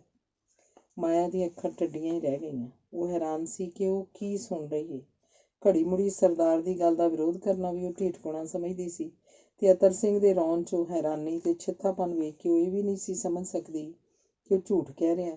ਉਹਦਾ ਸਿਰ ਇੱਕਦਮ ਚਕਰਾ ਉੱਠਿਆ। ਫਿਰ ਵੀ ਆਖਰ ਕਿਸੇ ਨਤੀਜੇ 'ਤੇ ਤਾਂ ਪੜਨਾ ਹੀ ਚਾਹੀਦਾ। ਇਹ ਖਿਆਲ ਕਰਕੇ ਬੋਲੀ, ਜੀ ਕੇਦਾਰ ਤੁਹਾਡੇ ਕੋਲ ਹੀ ਕੰਮ ਕਰਦਾ ਵੀ? ਹਾਂ, ਮੇਰੇ ਕੋਲ। ਤੇ ਤੁਸੀਂ ਏਜੰਸੀ ਦੇ ਕੰਮ ਤੋਂ ਹਟਾ ਕੇ ਇੱਥੋਂ ਦੀ ਦੁਕਾਨ 'ਤੇ ਨਹੀਂ ਸੀ ਰੱਖਿਆ ਕਿ ਜਦ ਤੋੜੀ ਉਹ ਬੰਬਈਓਂ ਨਹੀਂ ਆਉਂਦੇ ਤਦ ਤੱਕ ਕੇਦਾਰ ਉਹਨਾਂ ਦੀ ਥਾਂ ਕੰਮ ਕਰੇਗਾ? ਕੇਦਾਰ ਨੂੰ ਮੈਂ ਬੇਸ਼ੱਕ ਪੰਨਾ ਲਾਲ ਦੀ ਥਾਂ ਰੱਖਿਆ ਸੀ, ਪਰ ਪੰਨਾ ਲਾਲ ਨੂੰ ਉਸੇ ਦਿਨ ਨੌਕਰੀਓਂ ਅਲੱਗਾ ਕਰ ਦਿੱਤਾ ਸੀ ਜਿਸ ਦਿਨ ਕੇਦਾਰ ਨੂੰ ਰੱਖਿਆ ਸੀ। ਉਹ ਖੁਦ ਕੇਦਾਰ ਨੂੰ ਕੰਮ ਦਾ ਚਾਰਜ ਦੇ ਕੇ ਆਪਣੀ ਤਨਖਾਹ ਚੁੱਕਦੀ ਕਰਕੇ ਗਿਆ ਸੀ। ਉਸ ਤੋਂ ਬਾਅਦ ਮੈਨੂੰ ਕੋਈ ਪਤਾ ਨਹੀਂ ਕਿ ਪੰਨਾ ਲਾਲ ਕਿੱਥੇ ਹੈ ਤੇ ਕਿੱਥੇ ਨਹੀਂ। ਜੇ ਮੈਨੂੰ ਪਤਾ ਹੁੰਦਾ ਤਾਂ ਮੈਂ ਆਉਂਦੀਆਂ ਉਸ ਬਾਬਤ ਤੁਹਾਡੇ ਪਾਸੋਂ ਪੁੱਛਦਾ ਕਿਉਂ? ਤੁਹਾਨੂੰ ਉਹਨਾਂ ਬਾਬਤ ਕੁਝ ਵੀ ਪਤਾ ਨਹੀਂ? ਮਾਇਆ ਨੇ ਪਥਰਾਈਆਂ ਅੱਖਾਂ ਉਸ ਉੱਤੇ ਗੱਡੀ ਇਹ ਵਾਕ ਇਸ ਤਰ੍ਹਾਂ ਮੂੰਹੋਂ ਕੱਢਿਆ ਜਿਵੇਂ ਬੇਹੋਸ਼ੀ 'ਚ ਬੋਲ ਰਹੀ ਹੋਵੇ। ਤੇ ਉਹਨੇ ਚਾਹਿਆ ਕਿ ਕੋਠੇ ਤੋਂ ਕੇਦਾਰ ਨੂੰ ਆਵਾਜ਼ ਮਾਰ ਕੇ ਸਾਰਾ ਮਾਮਲਾ ਉਹਦੇ ਸਾਹਮਣੇ ਦੁਹਰਾਵੇ, ਪਰ ਕੇਦਾਰ ਦੀ ਪਾਈ ਸਹੁੰ ਨੇ ਉਹਨੂੰ ਅਜਿਹਾ ਨਾ ਕਰਨ ਦਿੱਤਾ। ਪਰ ਬੀਬੀ ਮਾਇਆ ਨੂੰ ਅੱਤ ਦਰਜੇ ਦੀ ਹੈਰਾਨੀ 'ਚ ਡੁੱਬੀ ਤੇ ਉਹਦੇ ਚਿਹਰੇ ਤੇ ਹਵਾਈਆਂ ਉੱਡਦੀਆਂ ਵੇਖ ਕੇ ਅਤਰ ਸਿੰਘ ਨੇ ਪੁੱਛਿਆ, ਤੈਨੂੰ ਕਿਸ ਕਿਹਾ ਸੀ ਕਿ ਪੰਨਾ ਲਾਲ ਨੂੰ ਮੈਂ ਬੰਬਈ ਭੇਜਿਆ? ਜੀ ਕੇਦਾਰ ਨੇ। ਕੇਦਾਰ ਨੇ? ਝੱਟ ਕੁ ਸੋਚਣ ਤੋਂ ਬਾਅਦ ਅਤਰ ਸਿੰਘ ਨੇ ਪੁੱਛਿਆ, ਤੇ ਜਿਹੜੀ ਬੀਬੀ ਤੂੰ ਕਹਿੰਦੀ ਹੈ ਹਰ ਮਹੀਨੇ ਤਨਖਾਹ ਦੇ ਰੁਪਈਏ ਤੁਹਾਨੂੰ ਆਉਂਦੇ ਨੇ, ਉਹ ਮਨੀ ਆਰਡਰ ਹੋ ਕੇ ਆਉਂਦੇ ਨੇ? ਨਹੀਂ ਜੀ, ਉਹ ਕੇਦਾਰ ਲਿਆ ਕੇ ਦਿੰਦਾ ਵੇ। ਉਹ ਕਹਿੰਦਾ ਵੇ ਕਿ ਸਰਦਾਰ ਹੋਰੀ ਆਪਣੇ ਹੱਥੀਂ ਦਿੰਦੇ ਹੁੰਦੇ ਨੇ। ਬੜੀ ਹੈਰਾਨੀ ਦੀ ਗੱਲ ਹੈ। ਮੈਂ ਤੇ ਉਹਨੂੰ ਇਸ ਮਤਲਬ ਲਈ ਕਦੀ ਇੱਕ ਪੈਸਾ ਵੀ ਨਹੀਂ ਦਿੱਤਾ। ਨਾਲੇ ਦੇਣ ਦਾ ਸਵਾਲ ਹੀ ਪੈਦਾ ਨਹੀਂ ਹੁੰਦਾ ਜਦ ਕਿ ਪੰਨਾ ਲਾਲ ਮੇਰੇ ਕੋਲ ਨੌਕਰ ਹੀ ਨਹੀਂ। ਅਤਰ ਸਿੰਘ ਕਿੰਨਾ ਚਿਰ ਸੋਚੀ ਪਿਆ ਰਿਹਾ, ਫਿਰ ਬੋਲਿਆ, ਹਾਂ ਤੇ ਬੀਬੀ ਤੂੰ ਹੁਣੇ ਕਿਹਾ ਕਿ ਤੇਰੀ ਲੜਕੀ ਦੇ ਵਿਆਹ ਲਈ ਮੈਂ ਕੁਝ ਦਿੱਤਾ ਸੀ। ਜੀ ਹਾਂ, 800 ਰੁਪਏ ਪਿਛਲੇਰੇ ਮਹੀਨੇ ਕੇਦਾਰ ਨੇ ਤੁਹਾਡੇ ਕੋਲੋਂ ਲਿਆ ਕੇ ਮੈਨੂੰ ਦਿੱਤੇ। ਉਹ ਰੁਪਈਏ ਤੁਸੀਂ ਨਹੀਂ ਸਨ ਦਿੱਤੇ? ਨਹੀਂ, ਮੈਨੂੰ ਤਾਂ ਇਹ ਵੀ ਪਤਾ ਨਹੀਂ ਕਿ ਕਦੋਂ ਤੁਹਾਡੀ ਲੜਕੀ ਦਾ ਵਿਆਹ ਹੋਣਾ ਹੈ। ਜੀ ਵਿਆਹ ਤੇ ਸੁੱਖ ਨਾਲ ਹੋ ਚੁੱਕਾ ਵੇ, ਪਰਸੋਂ ਡੋਲੀ ਤੁਰੀ ਹੈ। ਅੱਛਾ, ਤੇ ਪੰਨਾ ਲਾਲ ਦਾ ਤੁਹਾਨੂੰ ਕਦੀ ਕੋਈ ਖੱਤ ਵੀ ਆਇਆ ਸੀ? ਜੀ ਖੱਤ ਤੇ ਕਈ ਆ ਚੁੱਕੇ ਨੇ। ਇੱਕ ਖੱਤ ਵਿਆਹ ਤੋਂ ਕੁਝ ਦਿਨ ਪਹਿਲਾਂ ਆਇਆ ਸੀ। ਅੱਛਾ, ਕੋਈ ਚਿੱਠੀ ਦਿਖਾਓ ਕਾਂ ਉਹਦੀ? ਜੀ ਬਾਕੀ ਦੇ ਸਾਰੀਆਂ ਕੇਦਾਰ ਕੋਲ ਆਉਂਦੀਆਂ ਨੇ, ਉਹ ਮੈਨੂੰ ਸੁਣਾ ਕੇ ਕੋਲ ਹੀ ਰੱਖ ਲੈਂਦਾ ਸੀ। ਪਰ ਛੇਕੜਲਾ ਖੱਤ ਕਿਤੇ ਡਾਕੀਆ ਉਸ ਨਿੱਕੇ ਕਾਕੇ ਨੂੰ ਦੇ ਗਿਆ ਸੀ। ਕੇਦਾਰ ਘਰ ਨਹੀਂ ਸੀ ਉਦਣ। ਮਾਇਆ ਉੱਠ ਕੇ ਇੱਧਰ ਉੱਧਰ ਵੇਖਿਆ ਤੇ ਇੱਕ ਨੁਕਰੋਂ ਉਹਨੂੰ ਖੱਤ ਲੱਭਿਆ, ਜਿਹੜਾ ਲਿਆ ਕੇ ਉਹਨੇ ਅਤਰ ਸਿੰਘ ਦੇ ਹੱਥ 'ਚ ਫੜਾ ਦਿੱਤਾ। ਪੋਸਟ ਕਾਰਡ ਦੇ ਅੱਖਰਾਂ ਉੱਤੇ ਨਜ਼ਰ ਪੈਂਦੀਆਂ ਅਤਰ ਸਿੰਘ ਦੇ ਮੂੰਹੋਂ ਨਿਕਲਿਆ, ਇਹ ਤੇ ਸਾਫ਼ ਕੇਦਾਰ ਦੇ ਹੱਥਾਂ ਦਾ ਲਿਖਿਆ ਹੋਇਆ। ਮੈਂ ਦੋਵਾਂ ਦੇ ਦਸਖਤ ਚੰਗੀ ਤਰ੍ਹਾਂ ਪਛਾਣਨਾ ਵਾਂ। ਫਿਰ ਉਹਨੇ ਡਾਕਖਾਨੇ ਦੀ ਮੋਹਰ ਨੂੰ ਧਿਆਨ ਨਾਲ ਵੇਖਦਿਆਂ ਕਿਹਾ, ਮੋਹਰ ਮਿਟਾਉਣ ਦੀ ਭਾਵੇਂ ਕਾਫੀ ਕੋਸ਼ਿਸ਼ ਕੀਤੀ ਗਈ ਹੈ, ਪਰ ਸਾਫ਼ ਲੱਭਦਾ ਕਿ ਮੋਹਰ ਰਾਵਲਪਿੰਡੀ ਦੇ ਡਾਕਖਾਨੇ ਦੀ ਹੈ ਤੇ ਸਿਰਨਾਵਾਂ ਕੇਦਾਰ ਦੀ ਮਾਰਫਤ ਹੈ। ਅਤਰ ਸਿੰਘ ਇੱਕ ਵਾਰੀ ਫੇਰ ਡੂੰਘੀਆਂ ਸੋਚਾਂ 'ਚ ਪੈ ਗਿਆ ਤੇ ਉਹਨੇ ਇੱਕਦਮ ਸਿਰ ਚੁੱਕ ਕੇ ਪੁੱਛਿਆ, ਅੱਛਾ ਬੀਬੀ, ਕੇਦਾਰ ਨੇ ਅੱਜ ਵੀ ਤੈਨੂੰ ਕੋਈ ਰਕਮ ਲਿਆ ਕੇ ਦਿੱਤੀ ਸੀ? ਮਾਇਆ ਠਠੰਬਰ ਕੇ ਰਹਿ ਗਈ। ਉਹਦੇ ਮੂੰਹੋਂ ਹਾਂ ਅੱਖਰ ਨਿਕਲ ਹੀ ਚੱਲਿਆ ਸੀ ਕਿ ਰੱਬ ਸਬੱਬੀ ਉਹਦੀ ਥਾਂ ਨਹੀਂ ਨਿਕਲ ਗਿਆ। ਉਹਨੂੰ ਸਮਝਣ 'ਚ ਦੇਰ ਨਾ ਲੱਗੀ ਕਿ ਭਾਵੇਂ ਰੁਪਇਆ ਕੇਦਾਰ ਨੇ ਦੁਕਾਨ ਤੋਂ ਹੀ ਲਿਆਂਦਾ ਹੋਵੇ ਤੇ ਇਹਦੇ ਦੱਸਣ ਨਾਲ ਵਿਚਾਰੇ ਕੇਦਾਰ ਉੱਤੇ ਖਬਰੇ ਕੀ ਆਫਤ ਆ ਜਾਏ। ਅਤਰ ਸਿੰਘ ਲਈ ਹੁਣ 1 ਮਿੰਟ ਲਈ ਵੀ ਉੱਥੇ ਠਹਿਰਨਾ ਮੁਸ਼ਕਿਲ ਹੋ ਗਿਆ। ਮਾਇਆ ਅਜੇ ਹੋਰ ਵੀ ਕੋਈ ਗੱਲਾਂ ਪੁੱਛਣਾ ਚਾਹੁੰਦੀ ਸੀ, ਪਰ ਉਹ ਝਟਪਟ ਉੱਠ ਕੇ ਚੱਲਦਾ ਬਣਿਆ। ਉਹਦੇ ਜਾਣ ਤੋਂ ਬਾਅਦ ਮਾਇਆ ਉੱਠਦੀ ਕੋਠੇ 'ਤੇ ਚੜ੍ਹੀ, ਪਰ ਕੇਦਾਰ ਦਾ ਕਿਤੇ ਪਤਾ ਨਹੀਂ ਲੱਗਾ। ਅੰਗ 18ਵਾਂ। ਕੇਦਾਰ ਬੈਂਕ ਜਾ ਕੇ ਕਾਫੀ ਦੇਰ ਤੱਕ ਨਹੀਂ ਮੁੜਿਆ ਤੇ ਜਿਉਂ-ਜਿਉਂ ਵਕਤ ਬੀਤਦਾ ਗਿਆ, ਅਤਰ ਸਿੰਘ ਦੀ ਹੈਰਾਨੀ ਤੌਖਲੇ 'ਚ ਬਦਲਦੀ ਜਾ ਰਹੀ ਸੀ। ਤਾਂ ਵੀ ਕੇਦਾਰ ਵਰਗੇ ਨੇਕ ਆਦਮੀ ਦੀ ਨੀਅਤ ਉੱਤੇ ਸ਼ੱਕ ਕਰਨ ਨੂੰ ਉਹਦਾ ਦਿਲ ਨਹੀਂ ਸੀ ਕਰਦਾ। ਅਖੀਰ ਜਦ 4 ਤੋਂ ਬਾਅਦ 5 ਵੱਜ ਗਏ ਤੇ ਕੇਦਾਰ ਨੇ ਫਿਰ ਵੀ ਸ਼ਕਲ ਨਾ ਦਿਖਾਈ ਤਾਂ ਅਤਰ ਸਿੰਘ ਦੀ ਘਬਰਾਹਟ ਹੋਰ ਵੀ ਵੱਧ ਗਈ। ਭਾਵੇਂ ਪੇਟ ਦਰਦ ਦੀ ਤਕਲੀਫ ਕਰਕੇ ਉਹ ਕਾਫੀ ਔਖਾ ਸੀ, ਤਾਂ ਵੀ ਉਹਨੂੰ ਟਾਂਗਾ ਕਰਕੇ ਬੈਂਕ 'ਤੇ ਜਾਣਾ ਹੀ ਪਿਆ। ਉੱਥੇ ਜਾ ਕੇ ਜਦ ਉਹਨੂੰ ਪਤਾ ਲੱਗਾ ਕਿ ਕਿਸੇ ਨੇ ਕੋਈ ਰਕਮ ਜਮ੍ਹਾਂ ਨਹੀਂ ਕਰਾਈ ਤਾਂ ਉਹਦੇ ਪੈਰਾਂ ਹੇਠੋਂ ਜ਼ਮੀਨ ਖਿਸਕਣ ਲੱਗੀ। ਭਾਵ ਕੇਦਾਰ 1600 ਲੈ ਕੇ ਚੱਲਦਾ ਬਣਿਆ। ਉਹਦੀ ਸਲਾਹ ਹੋਈ ਕਿ ਥਾਣੇ ਜਾ ਕੇ ਰਿਪੋਰਟ ਦੇਵੇ, ਪਰ ਫਿਰ ਸੋਚ ਕੇ ਉਸੇ ਟਾਂਗੇ ਉੱਤੇ ਦੁਕਾਨ ਵੱਲ ਪਰਤਿਆ ਮਤੇ ਉਹ ਆ ਹੀ ਗਿਆ ਹੋਵੇ। ਦੁਕਾਨ ਦੇ ਤਾਕ ਉਸੇ ਤਰ੍ਹਾਂ ਬੰਦ ਸਨ। ਉਹਦਾ ਦਿਲ ਧੜਕਣ ਲੱਗਾ। ਉਹ ਥਾਣੇ ਵੱਲ ਜਾਣ ਲਈ ਸੋਚ ਹੀ ਰਿਹਾ ਸੀ ਕਿ ਉੱਤੋਂ ਉਹਦੀ ਛੋਟੀ ਲੜਕੀ ਨੇ ਆਵਾਜ਼ ਦਿੱਤੀ। ਉੱਪਰ ਜਾ ਕੇ ਉਹਨੂੰ ਪਤਾ ਲੱਗਾ ਕਿ ਕੋਈ ਮੁੰਡਾ ਇੱਕ ਚਿੱਠੀ ਤੇ ਚਾਬੀਆਂ ਦਾ ਗੁੱਛਾ ਦੇ ਗਿਆ। ਅਤਰ ਸਿੰਘ ਨੇ ਕਾਹਲੀ ਨਾਲ ਚਿੱਠੀ ਪੜ੍ਹਨੀ ਸ਼ੁਰੂ ਕੀਤੀ। ਲਿਖਿਆ ਸੀ, ਮੇਰੇ ਅੰਨਦਾਤਾ, ਮੇਰੇ ਵਾਪਸ ਨਾ ਆਉਣ ਕਰਕੇ ਤੁਸੀਂ ਘਬਰਾ ਰਹੇ ਹੋਗੇ, ਪਰ ਘਬਰਾਉਣ ਵਾਲੀ ਕੋਈ ਗੱਲ ਨਹੀਂ। ਹਾਲਾਤ ਕੁਝ ਐਸੇ ਬਣ ਗਏ ਸਨ ਕਿ ਮੈਂ ਆ ਨਹੀਂ ਸਕਿਆ। ਮੇਰੇ ਆਕਾ, ਮੈਂ ਕਿਰਤਘਾਣ ਨਹੀਂ ਹਾਂ, ਤੁਹਾਡੇ ਉਪਕਾਰਾਂ ਨੂੰ ਇਸ ਜਨਮ 'ਚ ਭੁੱਲ ਸਕਾਂ। ਜਿਸ ਤਰ੍ਹਾਂ ਤੁਸੀਂ ਮੈਨੂੰ ਦਰ-ਦਰ ਰੁਲਦੇ ਨੂੰ ਨਾ ਕੇਵਲ ਰੁਜ਼ਗਾਰ 'ਤੇ ਹੀ ਲਾਇਆ, ਬਲਕਿ ਮੇਰੀ ਜ਼ਾਤ ਉੱਤੇ ਇੰਨਾ ਭਰੋਸਾ ਕੀਤਾ ਕਿ ਤੁਸੀਂ ਆਪਣਾ ਸਾਰਾ ਕਾਰੋਬਾਰ ਮੇਰੇ ਹਵਾਲੇ ਕਰ ਦਿੱਤਾ, ਇਹ ਭੁੱਲਣ ਵਾਲਾ ਨਹੀਂ। ਮੈਂ ਕਿਹੜਾ ਮੂੰਹ ਲੈ ਕੇ ਤੁਹਾਡੇ ਸਾਹਮਣੇ ਆਵਾਂ ਤੇ ਕਿਸ ਮੂੰਹ ਨਾਲ ਕਹਾਂ ਕਿ ਮੈਂ ਤੁਹਾਡੇ 1600 ਰੁਪਏ ਬੈਂਕ 'ਚ ਜਮ੍ਹਾਂ ਕਰਾਉਣ ਦੇ ਥਾਂ ਹੋਰ ਕਿਤੇ ਖਰਚ ਕਰ ਦਿੱਤੇ ਨੇ। ਕਿੱਥੇ ਖਰਚ ਕੀਤੇ ਨੇ ਤੇ ਕਿਉਂ, ਇਹਦਾ ਜਵਾਬ ਫਿਲਹਾਲ ਦੇ ਨਹੀਂ ਸਕਦਾ, ਪਰ ਇੰਨਾ ਜ਼ਰੂਰ ਕਹਾਂਗਾ ਕਿ ਇਹ ਕੰਮ ਕਰਕੇ ਮੈਂ ਕਿਸੇ ਪਾਪ ਜਾਂ ਬਦਦਿਆਨਤੀ ਦਾ ਭਾਗੀ ਨਹੀਂ ਬਣਿਆ। ਮੈਨੂੰ ਇੱਕ ਅਜਿਹੀ ਹਸਤੀ ਲਈ ਇਹ ਰਕਮ ਖਰਚ ਕਰਨੀ ਪਈ ਜਿਸ ਦੀ ਇੱਜ਼ਤ ਆਬਰੂ ਸਖਤ ਖਤਰੇ 'ਚ ਸੀ। ਸੋ ਜੇ ਤੁਸੀਂ ਇਸ ਗੁਨਾਹ ਬਦਲੇ ਮੇਰੇ ਖਿਲਾਫ ਕੋਈ ਕਾਨੂੰਨੀ ਚਾਰਾਜੋਈ ਕਰਨਾ ਚਾਹੋਗੇ ਤਾਂ ਮੈਂ ਬਿਨਾਂ ਹੀਲ ਹੁਜਤ ਅਦਾਲਤ 'ਚ ਪੇਸ਼ ਹੋ ਕੇ ਆਪਣੇ ਜੁਰਮ ਦਾ ਇਕਬਾਲ ਕਰ ਲਾਂਗਾ ਤੇ ਇਹਦੇ ਬਦਲੇ ਮੈਨੂੰ ਜੋ ਸਜ਼ਾ ਹੋਏਗੀ ਆਪਣਾ ਇਖਲਾਕੀ ਫਰਜ਼ ਸਮਝ ਕੇ ਇਹਨੂੰ ਖਿੜੇ ਮੱਥੇ ਭੁਗਤਾਂਗਾ। ਪਰ ਜੇ ਤੁਸੀਂ ਥੋੜ੍ਹੀ ਜਿਹੀ ਫਰਾਕ ਦੇ ਲਈ ਵਿਖਾ ਸਕੋ, ਮੇਰੇ ਖਿਲਾਫ ਕੋਈ ਚਾਰਾਜੋਈ ਨਾ ਕਰੋ, ਤਾਂ ਉਸ ਹਾਲਤ ਵਿੱਚ ਮੈਂ ਤੁਹਾਨੂੰ ਯਕੀਨ ਦਿਵਾਉਣਾ ਕਿ ਤੁਹਾਡੀ ਰਕਮ ਦੀ ਕੌਡੀ ਚੁੱਕਦੀ ਕਰ ਦਿਆਂਗਾ। ਮੈਨੂੰ ਪਤਾ ਹੈ ਕਿ ਮੈਂ ਕਮਾਊ ਆਦਮੀ ਹਾਂ ਅਤੇ ਇੰਨੀ ਰਕਮ ਨੂੰ ਮੈਂ ਆਸਾਨੀ ਨਾਲ ਬਹੁਤ ਜਲਦੀ ਉਤਾਰ ਸਕਾਂਗਾ। ਮੈਨੂੰ ਅਫਸੋਸ ਹੈ ਕਿ ਜਦ ਤੀਕ ਤੁਹਾਡੀ ਸਾਰੀ ਰਕਮ ਮੋੜ ਨਹੀਂ ਦਿੰਦਾ, ਮੈਂ ਤੁਹਾਡੇ ਮੱਥੇ ਨਹੀਂ ਲੱਗ ਸਕਦਾ। ਉਮੀਦ ਕਰਦਾ ਕਿ ਫਿਲਹਾਲ ਤੁਸੀਂ ਮੇਰੀ ਥਾਂ ਕਿਸੇ ਹੋਰ ਆਦਮੀ ਦਾ ਪ੍ਰਬੰਧ ਕਰ ਲਓਗੇ। ਤੁਹਾਡੀ ਰਕਮ ਚੁੱਕਦੀ ਕਰਨ ਤੋਂ ਬਾਅਦ ਜੇ ਮੈਂ ਜਿਉਂਦਾ ਰਿਹਾ ਤਾਂ ਤੁਸੀਂ ਮੇਰਾ ਕਸੂਰ ਮਾਫ਼ ਕਰ ਦਿੱਤਾ ਤਾਂ ਫਿਰ ਤੁਹਾਡੀ ਛਤਰ ਛਾਇਆ ਹੇਠ ਆ ਜਾਵਾਂਗਾ। ਪਰ ਹਾਲੇ ਮੇਰਾ ਕਿਸੇ ਹਾਲਤ ਵਿੱਚ ਵੀ ਇੱਥੇ ਰਹਿਣਾ ਮੁਸ਼ਕਿਲ ਜਾਪਦਾ ਹੈ। ਕੇਵਲ ਮੈਂ ਇਸ ਰਕਮ ਬਦਲੇ ਸ਼ਹਿਰ ਛੱਡ ਕੇ ਨਹੀਂ ਜਾ ਰਿਹਾ। ਇਹਦਾ ਇੱਕ ਹੋਰ ਵੀ ਸਬੱਬ ਹੈ ਜਿਸ ਕਰਕੇ ਮੈਂ ਇੱਥੇ ਰਹਿ ਨਹੀਂ ਸਕਦਾ।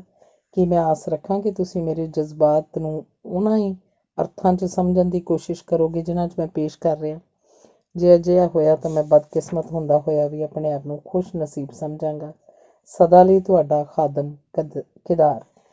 ਚਿੱਠੀ ਪੜ੍ਹਨ ਤੋਂ ਬਾਅਦ ਅਤਰ ਸਿੰਘ ਕਿੰਨਾ ਹੀ ਚਿਰ ਡੂੰਘੀਆਂ ਸੋਚਾਂ ਦੇ ਘੁੰਮਣ ਘੇਰ 'ਚ ਫਸਿਆ ਰਿਹਾ। ਅਖੀਰ ਉਹਨੇ ਟਾਂਗੇ ਵਾਲੇ ਨੂੰ, ਜਿਹੜਾ ਹੇਠਾਂ ਬਾਜ਼ਾਰ 'ਚ ਖੜ੍ਹਾ ਉਹਦੀ ਉਡੀਕ ਕਰ ਰਿਹਾ ਸੀ, ਆਵਾਜ਼ ਦਿੱਤੀ। ਬਈ ਠਾਣੇ ਜਾਣ ਦੀ ਸਲਾਹ ਨਹੀਂ ਰਹੀ ਅਤੇ ਕਿਰਾਏ ਦੇ ਪੈਸੇ ਉਹਨੇ ਆਪਣੇ ਲੜਕੇ ਦੇ ਹੱਥ ਭੇਜ ਦਿੱਤੇ। ਇਸ ਤੋਂ ਬਾਅਦ ਉਹਨੇ ਹੇਠਾਂ ਜਾ ਕੇ ਦੁਕਾਨ ਖੋਲ੍ਹੀ, ਫਿਰ ਪੇਟੀ ਦਾ ਢੱਕਣ ਖੋਲ੍ਹਿਆ। ਪੇਟੀ 'ਚੋਂ 1600 ਤੋਂ ਛੁੱਟ ਹੋਰ ਚੋਖੀ ਰਕਮ ਅਤੇ ਕੁਝ ਗਹਿਣਾ ਗੱਟਾ ਵੀ ਸੀ। ਇਹ ਸਭ ਕੁਝ ਜਿਉਂ ਦਾ ਤਿਉਂ ਮੌਜੂਦ ਸੀ। ਇੱਕ ਪੈਸਾ ਵੀ ਇੱਧਰ ਉੱਧਰ ਨਹੀਂ ਸੀ ਹੋਇਆ। ਚਿੱਠੀ ਪੜ੍ਹ ਕੇ ਉਹਦੇ ਦਿਲ ਉੱਤੇ ਕੁਝ ਐਸਾ ਅਸਰ ਹੋਇਆ ਕਿ ਉਹਦਾ ਬਹੁਤ ਸਾਰਾ ਫਿਕਰ ਜਾਂਦਾ ਰਿਹਾ। ਹੁਣ ਜੇ ਕੋਈ ਫਿਕਰ ਉਹਨੂੰ ਸੀ ਤਾਂ ਇਹੋ ਕਿ ਕਿਸੇ ਤਰ੍ਹਾਂ ਉਹ ਕਿਦਾਰ ਨੂੰ ਰੋਕ ਸਕੇ। ਚਿੱਠੀ ਦੇ ਅੱਖਰ ਉੱਤੇ ਉਹਨੂੰ ਪੂਰਾ ਯਕੀਨ ਬੱਝ ਚੁੱਕਾ ਸੀ, ਕਿਉਂਕਿ ਇਹਨਾਂ 6 ਮਹੀਨਿਆਂ 'ਚ ਕਿਦਾਰ ਦੇ ਸੁਭਾਅ ਅਤੇ ਚਾਲ ਚੱਲਣ ਤੋਂ ਚੰਗੀ ਤਰ੍ਹਾਂ ਵਾਕਫ ਹੋ ਚੁੱਕਾ ਸੀ।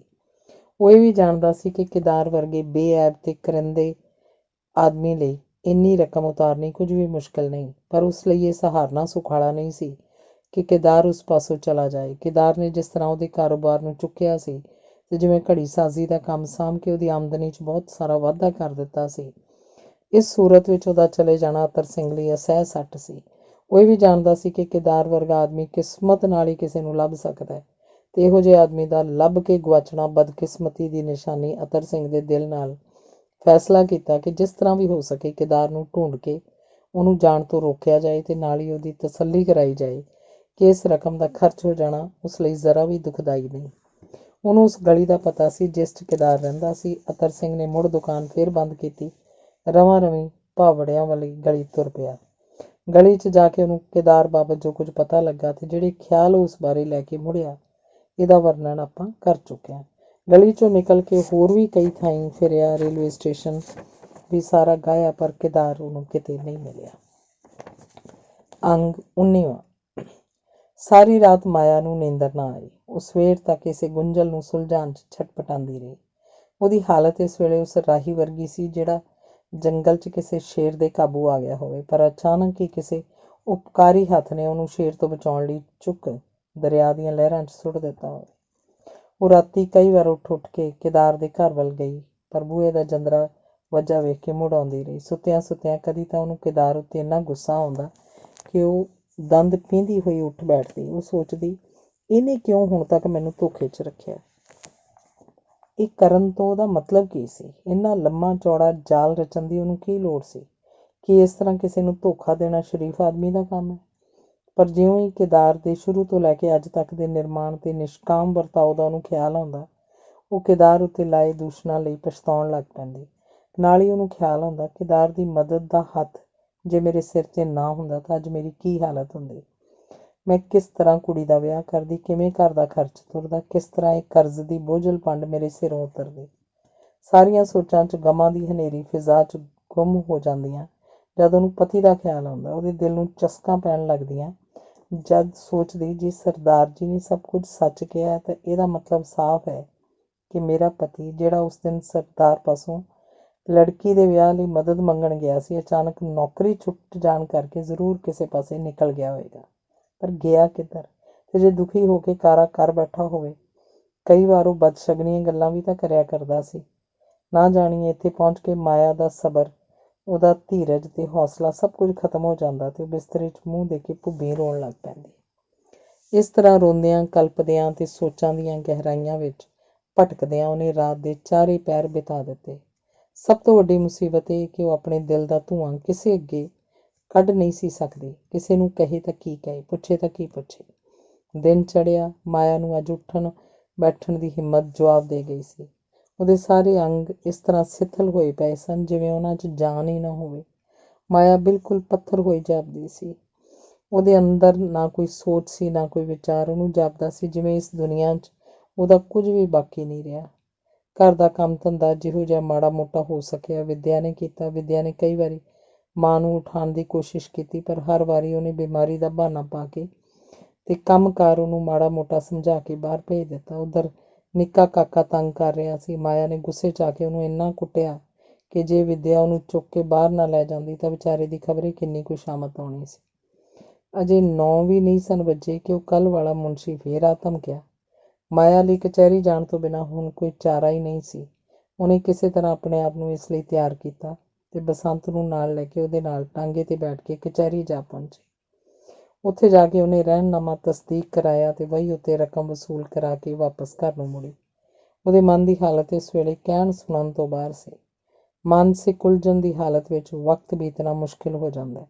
ਆਦਮੀ ਵੱਡੇ ਤੋਂ ਵੱਡਾ ਸਦਮਾ ਸਹਾਰ ਸਕਦਾ ਹੈ, ਪਰ ਇਹ ਉਲਝਣ ਦੀ ਹਾਲਤ ਐਸੀ ਨਾਮਰਾਦ ਹੁੰਦੀ ਹੈ ਕਿ ਆਦਮੀ ਦਾ ਜਿਉਣਾ ਦੁੱਭਰ ਕਰ ਦਿੰਦੀ ਹੈ। ਇਸ ਵੇਲੇ ਮਾਇਆ ਦੀ ਉਲਝਣ ਨੂੰ ਸੁਲਝਾਉਣ ਵਾਲਾ ਜੇ ਕੋਈ ਸੀ ਤਾਂ ਉਹਦੇ ਖਿਆਲ 'ਚ ਕੇਦਾਰ ਹੀ ਸੀ, ਪਰ ਕੇਦਾਰ ਨੂੰ ਕਿੱਥੇ ਲੱਭਿਆ ਜਾਏ? ਉਹ ਤਾਂ ਕੱਲ੍ਹ ਤੋਂ ਹੀ ਲਾਪਤਾ ਸੀ। ਅੰਗ 20ਵਾਂ। ਪਹਿਲੇ ਫੇਰ ਸਹੁਰੇ ਜਾ ਕੇ ਵੀਣਾ ਨੂੰ ਇੱਕ ਨਵੇਂ ਜੀਵਨ ਦਾ ਅਨੁਭਵ ਹੋਇਆ। ਪਹਿਲੇ ਫੇਰ ਸਹੁਰੇ ਜਾ ਕੇ ਵੀਣਾ ਨੂੰ ਇੱਕ ਨਵੇਂ ਜੀਵਨ ਦਾ ਅਨੁਭਵ ਹੋਇਆ। ਸਾਰਾ ਘਰ ਖੁਸ਼ੀਆਂ ਦੇ ਕਹਿਕਿਆਂ ਨਾਲ ਗੂੰਜ ਰਿਹਾ ਸੀ। ਵੀਣਾ ਵਰਗੀ ਚੰਦਰਮੁਖੀ ਦੁਲਹਨ ਨੂੰ ਵੇਖ ਕੇ ਕਿਹੜਾ ਸੀ ਜੋ ਦੰਗ ਨਾ ਰਹਿ ਜਾਂਦਾ। ਦਰਾਣੀਆਂ ਜਠਾਣੀਆਂ ਤੇ ਸੱਸਾਂ ਨਾਲ ਭਰਿਆ ਹੋਇਆ ਘਰ ਜਿਵੇਂ ਸਿਰਫ ਵਹੁਟੀ ਦੀ ਖਿਦਮਤਕਾਰੀ ਲਈ ਹੀ ਬਣਾਇਆ ਗਿਆ ਸੀ। ਉਹਨੂੰ ਹੱਸਣ ਖਿਡਾਉਣ ਤੇ ਖੁਆਉਣ ਪੁਆਉਣ ਲਈ ਬੇਓੜਕ ਕੋਸ਼ਿਸ਼ਾਂ ਕੀਤੀਆਂ ਗਈਆਂ, ਪਰ ਵੀਣਾ ਸੀ ਕਿ ਨਾ ਉਹਦੇ ਹੋਠਾਂ 'ਤੇ ਮੁਸਕਰਾਹਟ ਆ ਸਕੀ, ਨਾ ਹੀ ਉਹਦੇ ਸੰਘੋਂ ਇੱਕ ਭੋਰਾ ਉਤਰ ਸਕਿਆ। ਕੁੜੀਆਂ ਚਿੜੀਆਂ ਨੇ ਖਿਆਲ ਕੀਤਾ ਕਿ ਇਹੋ ਜਿਹੇ ਨਾਜ਼ ਨਖਰੇ ਅਕਸਰ ਡੋਲੀਓਂ ਨਿਕਲੀ ਦੁਲਹਨ ਦਾ ਰਿਵਾਜ ਹੀ ਹੈ, ਪਰ ਉਹਨਾਂ ਦਾ ਖਿਆਲ ਸੀ ਕਿ ਦਿਹਾੜੀ ਦੋਕਰੇ ਨੂੰ ਆਪੇ ਠੀਕ ਹੋ ਜਾਏਗੀ। ਪਰ ਉਹਨਾਂ ਦੀ ਮੁਰਾਦ ਪੂਰੀ ਨਾ ਹੋਈ, ਨਾ ਹੀ ਉਹਨਾਂ ਦੀਆਂ ਨਾਜ਼ ਬਰਦਾਰੀਆਂ ਤੋਂ ਕੁਝ ਸੌਰਿਆ। ਵੀਣਾ ਦੇ ਚਿਹਰੇ ਦੀ ਉਹ ਗੁਲਾਬ ਪੱਤਿਆਂ ਵਰਗੀ ਲਾਲੀ ਸਰੋਂ ਦੇ ਫੁੱਲਾਂ ਵਰਗਾ ਰੰਗ ਫੜਦੀ ਜਾ ਰਹੀ ਸੀ। ਜਿਉਂ-ਜਿਉਂ ਕੁੜੀਆਂ ਉਸ ਨਾਲ ਹੱਸਣ ਖੇਡਣ ਠੱਠੇ ਮਸ਼ਕਰੀ ਕਰਨ ਦੀ ਕੋਸ਼ਿਸ਼ ਕਰਦੀਆਂ, ਤਿਉਂ-ਤਿਉਂ ਵੀਣਾ ਦਾ ਦਿਲ ਛਿੱਥਾ ਪੈਂਦਾ ਜਾਂਦਾ। ਵੀਣਾ ਦਾ ਪਤੀ ਕਾਰੋਬਾਰੀ ਤੇ ਰੱਜੇ ਪੁੱਜੇ ਘਰ ਦਾ ਨੌਜਵਾਨ ਸੀ, ਪਰ ਇੱਕ ਗੱਭਰੂ ਦਿਲ 'ਚ ਸੁਹਾਗ ਦੀ ਪਹਿਲੀ ਰਾਤੇ ਦੁਲਹਨ ਨੂੰ ਵੇਖਣ ਦੀ ਜਿਹੜੀ ਉਤਸੁਕਤਾ ਹੁੰਦੀ ਹੈ ਉਹ ਬ੍ਰਿਜ ਲਾਲ 'ਚ ਆਮ ਨਾਲੋਂ ਕਿਤੇ ਵਧੇਕ ਸੀ। ਉਹਦੇ ਰਿਸ਼ਤੇਦਾਰ ਦੀ ਕੁੜੀ ਚੰਨੋ ਜਿਸ ਤਰ੍ਹਾਂ ਵੀਣਾ ਨੂੰ ਬਿਰਜ ਲਾਲ ਬਾਬਤ ਕੁਝ ਕਹਿੰਦੀ ਸੁਣਦੀ ਜਾ ਰਹੀ ਸੀ, ਇਸੇ ਤਰ੍ਹਾਂ ਬਿਰਜ ਲਾਲ ਪਾਸ ਵੀ ਵੀਣਾ ਦੀ ਸੁੰਦਰਤਾ ਤੇ ਉਹਦੇ ਨਿੱਘੇ ਸੁਭਾਅ ਦੀਆਂ ਤਾਰੀਫਾਂ ਦੇ ਪੁੱਲ ਬਣ ਚੁੱਕੇ ਸੀ। ਬਿਰਜ ਲਾਲ ਬੜੀ ਬੇਸਬਰੀ ਨਾਲ ਉਸ ਸੁਭਾਗੀ ਘੜੀ ਦੀ ਉਡੀਕ ਕਰਦਾ ਰਿਹਾ ਸੀ ਜਦੋਂ ਦੁਲਹਨ ਦੇ ਮੂੰਹ ਤੋਂ ਪਹਿਲਾਂ ਘੁੰਡ ਚੁੱਕੇਗਾ। ਅਖੀਰ ਉਹ ਸੁਭਾਗਾ ਕਹੋ ਜਾਂ ਭਾਗਾ ਸਮਾਂ ਆਈ ਪੁੱਜਾ। ਸਬੱਬ ਨਾਲ ਸੁਹਾਗ ਕਮਰੇ ਨੂੰ ਸਜਾਉਣ ਦੀ ਪ੍ਰਬੰਧਕਾਂ ਦੀ ਉਹੀ ਚੰਨੋ ਮੋਹਰੀ ਸੀ ਜਿਹਨੇ ਦੋਹਾਂ ਅਣਵੇਖੀਆਂ ਰੂਹਾਂ ਨੂੰ ਸਮੇਂ ਤੋਂ ਪਹਿਲਾਂ ਇੱਕ ਦੂਜੇ ਦੇ ਬਹੁਤ ਨੇੜੇ ਲੈ ਆਂਦਾ ਸੀ। ਲਾੜੇ ਨੇ ਸੁਹਾਗ ਕਮਰੇ ਅੰਦਰ ਪ੍ਰਵੇਸ਼ ਕੀਤਾ। ਲਾਵਾਂ ਵੇਲੇ ਤੇ ਇਸ ਤੋਂ ਬਾਅਦ ਰੀਤਾਂ ਵੇਲੇ ਉਹਨੇ ਵੀਣਾ ਦੇ ਸਿਰਫ ਹੱਥ ਹੀ ਨੰਗੇ ਵੇਖੇ ਸਨ। ਗੋਰੇ ਹੱਥਾਂ ਉੱਤੇ ਸੂਹੀ ਮਹਿੰਦੀ ਵੇਖ ਕੇ ਉਹਦਾ ਦਿਲ ਖੁਸ਼ੀ ਨਾਲ ਨੱਚ ਉੱਠਿਆ। ਆਪਣੇ ਭਾਗਾਂ ਨੂੰ ਸਲਾਹੁੰਦਾ ਹੋਇਆ ਉਹ ਬਰਾਬਰ ਸੋਚ ਰਿਹਾ ਸੀ ਕਿ ਇਸ ਸ਼ਹਿਰ ਵਿੱਚ ਇਹੋ ਜਿਹੀ ਸੋਹਣੀ ਵਹੁਟੀ ਕਿਸੇ ਹੋਰ ਦੀ ਹੋਏਗੀ। ਘੁੰਡ ਚੁੱਕ ਕੇ ਜਦ ਉਹਨੇ ਪਹਿਲੀ ਵਾਰ ਨਜ਼ਰ ਵੀਣਾ ਦੇ ਚਿਹਰੇ 'ਤੇ ਸੁੱਟੀ ਤਾਂ ਉਹ ਕੰਬ ਉੱਠਿਆ। ਜਿਸ ਸਵਰਗੀ ਫੁੱਲ ਨੂੰ ਵੇਖਣ ਲਈ ਉਹਦੀਆਂ ਅੱਖਾਂ ਤਰਸ ਰਹੀਆਂ ਸਨ, ਉਹੀ ਫੁੱਲ ਇਸ ਵੇਲੇ ਉਹਦੇ ਸਾਹਮਣੇ ਮੌਜੂਦ ਸੀ, ਪਰ ਟਹਿਣੀ ਨਾਲੋਂ ਟੁੱਟਾ ਹੋਇਆ, ਮੁਰਝਾਈਆਂ ਪੰਖੜੀਆਂ ਵਾਲਾ ਵੀਣਾ ਦਾ ਚਿਹਰਾ ਕਿਸੇ ਡੂੰਘੇ ਵਿਖਾਦ ਦੀ ਤਸਵੀਰ ਬਣਿਆ ਸੀ। ਵੀਣਾ ਵੀ ਇਸ ਅਣਵੇਖੀ ਚੀਜ਼ ਨੂੰ ਵੇਖਣ ਲਈ ਕੋਈ ਘੱਟ ਉਤਸ਼ਾਹਿਤ ਨਹੀਂ ਸੀਗੀ। ਪਤੀ ਨੂੰ ਚੰਨੋ ਦੀਆਂ ਨਿੱਤ ਇਸੇ ਸੰਬੰਧੀ ਕੀਤੀਆਂ ਹੋਈਆਂ ਗੱਲਾਂ ਉਹਦੇ ਦਿਲ 'ਚ ਰੋਜ਼ ਨਵੇਂ ਤੋਂ ਨਵਾਂ ਉਤਸ਼ਾਹ ਤੇ ਮਿਲਣ ਤੀਬਰਤਾ ਜਗਾਉਂਦੀਆਂ ਰਹੀਆਂ ਸਨ। ਪ੍ਰਾਪਤ ਹੋਣ ਵਾਲੇ ਦੇਵਤਾ ਲਈ ਵੀਣਾ ਨਿੱਤ ਨਵੇਂ ਤੇ ਨਵੇਂ ਰੂਪ ਵਿੱਚ ਆਪਣੇ ਮਨ ਮੰਦਰ ਨੂੰ ਸਜਾਉਂਦੀ ਰਹੀ। ਬਚਪਨ ਤੇ ਜਵਾਨੀ ਦੇ ਸਵਰਗੀ ਦੁਮੇਲ ਦੀ ਮੰਜ਼ਿਲ ਤੇ ਪਹੁੰਚਣ ਤੋਂ ਪਹਿਲਾਂ ਹੀ ਵੀਣਾ ਦਾ ਮਨ ਸਰਪਟ ਦੌੜੇ ਨੱਠਾ ਚਲਾ ਆਇਆ ਸੀ, ਪਰ ਪਹੁੰਚਣ ਤੋਂ ਪਹਿਲਾਂ ਹੀ ਵੀਣਾ ਦੀਆਂ ਸਾਰੀਆਂ ਮਿਲਣ ਰੀਝਾਂ ਕਿਸੇ ਅਨਿਸ਼ਟ ਦੀਆਂ ਖੂਨੀ ਦਹਾੜਾਂ ਹੇਠ ਆ ਕੇ ਜਿਵੇਂ ਦਰਾੜੀਆਂ ਜਾ ਚੁੱਕੀਆਂ ਸਨ। ਵੀਣਾ ਇਸ ਵੇਲੇ ਸੱਚਮੁੱਚ ਉਹ ਵੀਣਾ ਸੀ ਜਿਹਦੀਆਂ ਤਾਰਾਂ ਵੱਜਣ ਤੋਂ ਪਹਿਲਾਂ ਹੀ ਟੁੱਟ ਚੁੱਕੀਆਂ ਹੋਣ। ਪਤੀ ਨੇ ਘੁੰਡ ਚੁੱਕਿਆ। ਉਹਦਾ ਖਿਆਲ ਸੀ ਵੀਣਾ, ਜਿਵੇਂ ਉਹਨੇ ਅਕਸਰ ਸੁਣਿਆ ਸੀ, ਆਪਣੀਆਂ ਇਨਕਾਰੀ ਤੇ ਸੰਗਾਊ ਹਰਕਤਾਂ ਨਾਲ ਉਹਦੇ ਦਿਲ ਦਾ ਸਾਰਾ ਮਾਲ ਲੁੱਟ ਲਏਗੀ। ਪਰ ਵੀਣਾ ਟਸ ਤੋਂ ਮਸ ਨਹੀਂ ਹੋਈ, ਜਿਵੇਂ ਉਸ ਵਿੱਚ ਹਰਕਤ ਨਾਂ ਦੀ ਕੋਈ ਚੀਜ਼ ਹੈ ਹੀ ਨਹੀਂ ਸੀ। ਯਾਰਾਂ ਦੋਸਤਾਂ ਦੀਆਂ ਮਜਲਿਸਾਂ ਵਿੱਚੋਂ ਬਿਰਜ ਲਾਲ ਇਸ ਪ੍ਰਥਮ ਮਿਲਣੀ ਬਾਬਤ ਬਹੁਤ ਕੁਝ ਸਿੱਖਿਆ ਪ੍ਰਾਪਤ ਕਰ ਚੁੱਕਾ ਸੀ। ਉਹਨੂੰ ਦੱਸਿਆ ਗਿਆ ਸੀ ਕਿ ਉਹ ਵਸਾਲ ਹੀ ਨਹੀਂ ਜਿਹੜਾ ਇਨਕਾਰ ਦੀ ਚਾਸ਼ਨੀ 'ਚ ਗਲੇਫਿਆ ਨਾ ਹੋਏ। ਪਰ ਇੱਥੇ ਉਹਨੇ ਜੋ ਕੁਝ ਵੇਖਿਆ ਉਹ ਕਈ ਉਸ ਫਿਲਾਸਫੀ ਤੋਂ ਉਲਟ ਸੀ। ਇੱਕ ਅਮੀਰ ਦਾ ਲੜਕਾ ਜਿਹਨੇ ਜਵਾਨੀ ਦੇ ਮੁੱਢਲੇ ਦਿਨ ਸਾਰੇ ਦੇ ਸਾਰੇ ਯਾਰਾਂ ਦੋਸਤਾਂ ਦੀਆਂ ਰੰਗੀਨ ਮਹਿਫਲਾਂ 'ਚ ਬਿਤਾਏ ਹੋਣ, ਜਿਹਦੀਆਂ ਨਜ਼ਰਾਂ 'ਚ ਮਾਸ਼ੂਕ ਦਾ ਹੀ ਦੂਸਰਾ ਨਾਮ ਵਹੁਟੀ ਹੋਵੇ ਤੇ ਜਿਹੜਾ ਵਿਆਹ ਨੂੰ ਭੋਗ ਵਿਲਾਸ ਤੇ ਸਮਾਜਿਕ ਲਾਇਸੈਂਸ ਤੋਂ ਵੱਧ ਕੁਝ ਵੀ ਨਾ ਸਮਝਦਾ ਹੋਵੇ, ਉਸੇ ਦੇ ਦਿਲ ਉੱਤੇ ਇਸ ਪਹਿਲੀ ਤੱਕਣੀ ਦਾ ਕੀ ਅਸਰ ਹੋਇਆ ਹੋਏਗਾ, ਇਸ ਗੱਲ ਦਾ ਜਵਾਬ ਦੇਣਾ ਮੁਸ਼ਕਿਲ ਹੈ। ਤਾਂ ਵੀ ਇੰਨਾ ਜ਼ਰੂਰ ਕਹਿਣਾ ਪਏਗਾ ਕਿ ਬਿਰਜ ਲਾਲ ਦੀ ਲਗਭਗ ਅੱਧੀ ਮਿਲਣ ਤੀਬਰਤਾ ਸਲਾਬੀ ਗਈ। ਉਹ ਪਲੰਗ ਤੇ ਬੈਠ ਗਿਆ। ਫਿਰ ਉਹਨੇ ਹੌਲੀ ਜਿਹੀ ਆਪਣਾ ਹੱਥ ਵੀਣਾ ਦੇ ਮੋਢੇ ਤੇ ਰੱਖ ਦਿੱਤਾ। ਪਰ ਵੀਣਾ ਉਸੇ ਤਰ੍ਹਾਂ ਅਹਿੱਲ ਸੀ, ਉਹਦੀਆਂ ਪਲਕਾਂ ਨਹੀਂ ਸਨ ਝਪਕਦੀਆਂ। ਵੀਣਾ, ਪਤੀ ਨੇ ਉਹਦੀ ਚੂੜੇ ਵਾਲੀ ਬਾਂਹ ਫੜ ਕੇ ਕਿਹਾ, ਇੰਨੀ ਪਰੇਸ਼ਾਨ ਕਿਉਂ ਹੈ? ਇੱਧਰ ਤੱਕ। ਵੀਣਾ ਨੂੰ ਜਿਵੇਂ ਕਿਸੇ ਭੁੱਲੀ ਹੋਈ ਗੱਲ ਦਾ ਚੇਤਾ ਆ ਗਿਆ, ਜਿਸ ਤਰ੍ਹਾਂ ਉਹਨੂੰ ਯਾਦ ਹੀ ਨਹੀਂ ਸੀ ਰਿਹਾ ਕਿ ਉਹ ਕਿਸ ਅਵਸਥਾ 'ਚ, ਕਿਸ ਥਾਂ ਤੇ ਕਿਹਦੇ ਨਾਲ ਬੈਠੀ ਹੋਈ ਹੈ। ਕਠਪੁਤਲੀ ਵਾਂਗ ਉਹਨੇ ਪਤੀ ਵੱਲ ਤੱਕਿਆ। ਮੈਂ ਤੈਨੂੰ ਸ਼ਾਇਦ ਬੇਆਰਾਮ ਕੀਤਾ। ਪਤੀ ਨੇ ਉਹਦੀਆਂ ਮੋਟੀਆਂ ਅੱਖਾਂ 'ਚ ਉਪਰਾਮਤਾ ਵੇਖ ਕੇ ਪੁੱਛਿਆ। ਨਹੀਂ, ਵੀਣਾ ਨੇ ਜਿਵੇਂ ਡੂੰਘੀ ਨੀਂਦਰ 'ਚੋਂ ਜਾਗ ਕੇ ਇੱਕ ਸ਼ਬਦ ਕਿਹਾ। ਤੈਨੂੰ ਮੇਰਾ ਆਉਣਾ ਚੰਗਾ ਨਹੀਂ ਲੱਗਾ? ਵੀਣਾ ਨੇ ਸਿਰਫ ਹਾਂ 'ਚ ਸਿਰ ਹਿਲਾਇਆ, ਮੂੰਹ ਕੁਝ ਨਾ ਬੋਲੀ, ਜਿਸ ਤੋਂ ਦੋਵੇਂ ਮਤਲਬ ਕੱਢੇ ਜਾ ਸਕਦੇ ਸਨ। ਫਿਰ ਬਿਰਜ ਲਾਲ ਨੇ ਪੁੱਛਿਆ, ਮੈਂ ਚਲਾ ਜਾਵਾਂ? ਨਾ, ਬੈਠਾ ਰਹਾਂ। ਹਾਂ। ਤੈਨੂੰ ਨੀਂਦਰ ਤੇ ਨਹੀਂ ਆਈ? ਨਹੀਂ। ਤੈਨੂੰ ਪਤਾ ਹੈ ਤੂੰ ਮੇਰੀ ਪਤਨੀ ਹੈ? ਹਾਂ। ਬਿਰਜ ਲਾਲ ਇਸ ਇੱਕ ਅੱਖਰੀ ਹਾਂ ਨਾ ਦੇ ਜਵਾਬ ਤੋਂ ਤੰਗ ਆ ਗਿਆ। ਆਪਣੀ ਕਲਪਨਾ ਦੁਆਰਾ ਉਹਨੇ ਵਹੁਟੀ ਦਾ ਜੋ ਵਰਤਾਓ ਮਿਥਿਆ ਸੀ, ਉਹਦਾ ਇੱਥੇ ਚਿੰਨ੍ਹ ਮਾਤਰ ਵੀ ਉਹਨੂੰ ਦਿਖਾਈ ਨਾ ਦਿੱਤਾ। ਉਹਦੀ ਨਿਰਾਸ਼ਤਾ ਵੱਧਦੀ ਜਾ ਰਹੀ ਸੀ। ਵਹੁਟੀ ਨੂੰ ਹੱਸਦੀ, ਗੁਟਕਦੀ, ਮੱਛਰਦੀ ਵੇਖਣ ਤੇ ਉਹਦੇ ਮੂੰਹ ਨਾ ਛੇੜੋ, ਹਟੋ, ਪਰੇ ਜਾਓ ਆਦਿ ਸੁਣਨਾ ਚਾਹੁੰਦਾ ਸੀ। ਪਰ ਉਹਨੇ ਵੇਖਿਆ ਇਹਨਾਂ 'ਚੋਂ ਕੋਈ ਚੀਜ਼ ਵੀ ਵੀਣਾ ਪਾਸ ਨਹੀਂ ਸੀ। ਉਹ ਨਿਰਾਸ਼ ਹੋ ਕੇ ਮੰਜੇ ਤੋਂ ਇਹ ਕਹਿੰਦਾ ਉੱਠ ਖੜੋਤਾ, ਚੰਗਾ ਮੈਂ ਜਾਨਾ। ਉਹਦਾ ਖਿਆਲ ਸੀ ਵੀਣਾ ਝਪਟ ਕੇ ਉਹਦੀ ਬਾਂਹ ਫੜ ਲਏਗੀ। ਉਹਦੀ ਉਮੀਦ ਦਾ ਕੋਈ ਹਿੱਸਾ ਵੀ ਪੂਰਾ ਨਾ ਹੋਇਆ। ਬੂਹੇ ਪਾਸ ਜਾ ਕੇ ਉਸੇ ਇੱਕ ਵਾਰੀ ਫਿਰ ਪਿਛਾਂਹ ਤੱਕਿਆ ਤੇ ਤੱਕ ਕੇ ਬੋਲਿਆ, ਜਾਵਾਂ? ਨਾ। ਵੀਣਾ ਨੇ ਬਿਨਾਂ ਉਸ ਵੱਲ ਤੱਕਿਆ ਸਿਰਫ ਇੰਨਾ ਹੀ ਕਹਿ ਦਿੱਤਾ। ਬਿਰਜ ਲਾਲ ਦੀ ਮਰਦਾਨਾ ਅਣਖ ਨੇ ਉਹਨੂੰ ਹੋਰ ਟੁੰਬਿਆ। ਹੁਣ ਇੱਥੇ ਹੋਰ ਠਹਿਰਨਾ ਉਹਨੂੰ ਆਪਣੀ ਹੇਠੀ ਜਾਪ ਰਹੀ ਸੀ। ਚਲੇ ਜਾਣ ਦੇ ਇਰਾਦੇ ਨਾਲ ਉਹਨੇ ਬੂਹੇ ਦਾ ਕੁੰਡਾ ਖੋਲ੍ਹਿਆ, ਪਰ ਜਿਉਂ ਹੀ ਤਾਕ ਨੂੰ ਉਹਨੇ ਖਿੱਚਣਾ ਚਾਹਿਆ, ਉਹਨੂੰ ਪਤਾ ਲੱਗਾ ਕਿ ਬੂਹਾ ਬਾਹਰੋਂ ਬੰਦ ਹੈ। ਉਹ ਫਿਰ ਪਿਛਾਂਹ ਮੁੜਿਆ। ਐਤਕੀਂ ਉਹਦੇ ਚਿਹਰੇ ਤੇ ਕੁਝ ਗੁੱਸੇ ਦੀ ਚਮਕ ਸੀ। ਉਹ ਫਿਰ ਕੁਝ ਨਾ ਬੋਲਿਆ, ਭਾਵੇਂ ਕਮਰੇ 'ਚ ਲੱਗਾ ਹੋਇਆ ਕਲਾਕ ਉਹਨੂੰ ਘੰਟੇ ਬਾਅਦ ਇਸ ਸੁਹਾਗਣ ਰਾਤ ਦਾ ਚੇਤਾ ਕਰਾਉਂਦਾ ਰਿਹਾ। ਪਰ ਬਿਰਜ ਲਾਲ ਖਾਮੋਸ਼ ਸੀ ਤੇ ਇਸੇ ਖਾਮੋਸ਼ੀ ਨੂੰ ਘੰਟੇ ਬਾਅਦ ਤੋੜਦਿਆਂ ਕਲਾਕ ਨੇ ਸਾਰੀ ਰਾਤ ਖਤਮ ਕਰ ਦਿੱਤੀ। ਵੀਣਾ ਨੂੰ ਪਤਾ ਨਹੀਂ ਸੀ ਕਿ ਕਿਹੜੇ ਵੇਲੇ ਉਹਨੂੰ ਨੀਂਦਰ ਆ ਗਈ। ਜਦ ਉਹਦੀ ਜਾਗ ਖੁੱਲ੍ਹੀ, ਦਿਨ ਚੜ੍ਹ ਚੁੱਕਾ ਸੀ ਤੇ ਕਮਰੇ 'ਚ ਉਹ ਇਕੱਲੀ ਸੀ। ਇਸ ਤੋਂ ਬਾਅਦ ਹੋਰ 3 ਦਿਨ ਤੇ 3 ਰਾਤਾਂ ਵੀਣਾ ਨੂੰ ਇਸ ਘਰ 'ਚ ਬਿਤਾਉਣੀਆਂ ਪਈਆਂ। ਉਹਨੂੰ ਜਾਪਦਾ ਸੀ ਜਿਵੇਂ 3 ਦਿਨ 3 ਰਾਤਾਂ ਜੁਗਾਂ ਜਿੱਡੇ ਬਣ ਗਏ ਸਨ। ਚੌਥੇ ਦਿਨ ਜਦੋਂ ਉਹਨੂੰ ਪਤਾ ਲੱਗਾ ਕਿ ਅੱਜ ਉਹਨੇ ਪੇਕੇ ਜਾਣਾ ਤਾਂ ਉਹਦਾ ਦਿਲ, ਜਿਹੜਾ ਅੱਗੇ ਹੀ ਉਦਾਸ ਸੀ, ਖੁਸ਼ ਹੋਣ ਦੇ ਤਾਂ ਹੋਰ ਉਦਾਸ ਹੋ ਗਿਆ। ਅੱਜ ਵੀਣਾ ਫਿਰ ਪੇਕੇ ਜਾ ਰਹੀ ਸੀ। ਜਿਉਂ-ਜਿਉਂ ਵੀਣਾ ਦਾ ਪੇਕਾ ਸ਼ਹਿਰ ਨੇੜੇ ਆ ਰਿਹਾ ਸੀ, ਵੀਣਾ ਦੇ ਦਿਲ ਦੀ ਧੜਕਣ ਵੱਧਦੀ ਜਾਂਦੀ ਸੀ। ਵਿਆਹ ਤੋਂ 2 ਦਿਨ ਪਹਿਲਾਂ ਵਾਲਾ ਉਹ ਕੇਦਾਰ ਦੀ ਮੁਲਾਕਾਤ ਦਾ ਦ੍ਰਿਸ਼ ਉਹਦੀਆਂ ਅੱਖਾਂ ਅੱਗੇ ਫਿਰ ਰਿਹਾ ਸੀ ਤੇ ਇੱਕੋ ਖਿਆਲ 2 ਵਿਰੋਧੀ ਸ਼ਕਲਾਂ 'ਚ ਉਹਦੇ ਦਿਲ 'ਚ ਉੱਠ ਰਿਹਾ ਸੀ। ਪਹਿਲਾ ਇਹ ਕਿ ਰੱਬ ਕਰੇ ਜਾਂਦੇ ਹੀ ਸਭ ਤੋਂ ਪਹਿਲਾਂ ਉਹਨੂੰ ਕੇਦਾਰ ਦੀ ਸ਼ਕਲ ਦਿਖਾਈ ਦੇ, ਤੇ ਦੂਜਾ ਇਹ ਕਿ ਰੱਬ ਕਰੇ ਕੇਦਾਰ ਦਾ ਮੇਲ ਨਾ ਹੋਵੇ। ਫਿਰ ਉਹ ਕੇਦਾਰ ਤੇ ਉਸ ਦਿਨ ਦੇ ਕਈ ਸਾਰੇ ਵਾਕਾਂ ਨੂੰ ਯਾਦ ਕਰਦੀ ਹੋਈ ਤਰਤੀਬਵਾਰ ਦਿਲ 'ਚ ਦੁਹਰਾਉਣ ਲੱਗਦੀ। ਇਹਨਾਂ ਹੀ ਖਿਆਲਾਂ 'ਚ ਦਿਲ ਨੂੰ ਢਾਉਂਦਿਆਂ ਉਸਾਰਦਿਆਂ ਉਹਨੇ ਰਸਤੇ ਦਾ ਸਫ਼ਰ ਖਤਮ ਕੀਤਾ। ਅਖੀਰ ਪਿੰਡੀ ਦਾ ਸਟੇਸ਼ਨ ਆਇਆ। ਉਸ ਤੋਂ ਬਾਅਦ ਟਾਂਗਾ ਆਇਆ। ਕਈਆਂ ਬਾਜ਼ਾਰਾਂ ਥਾਣੀ ਲੰਘਦਾ ਹੋਇਆ ਉਹਦੇ ਘਰ ਵੱਲ ਜਾ ਰਿਹਾ ਸੀ।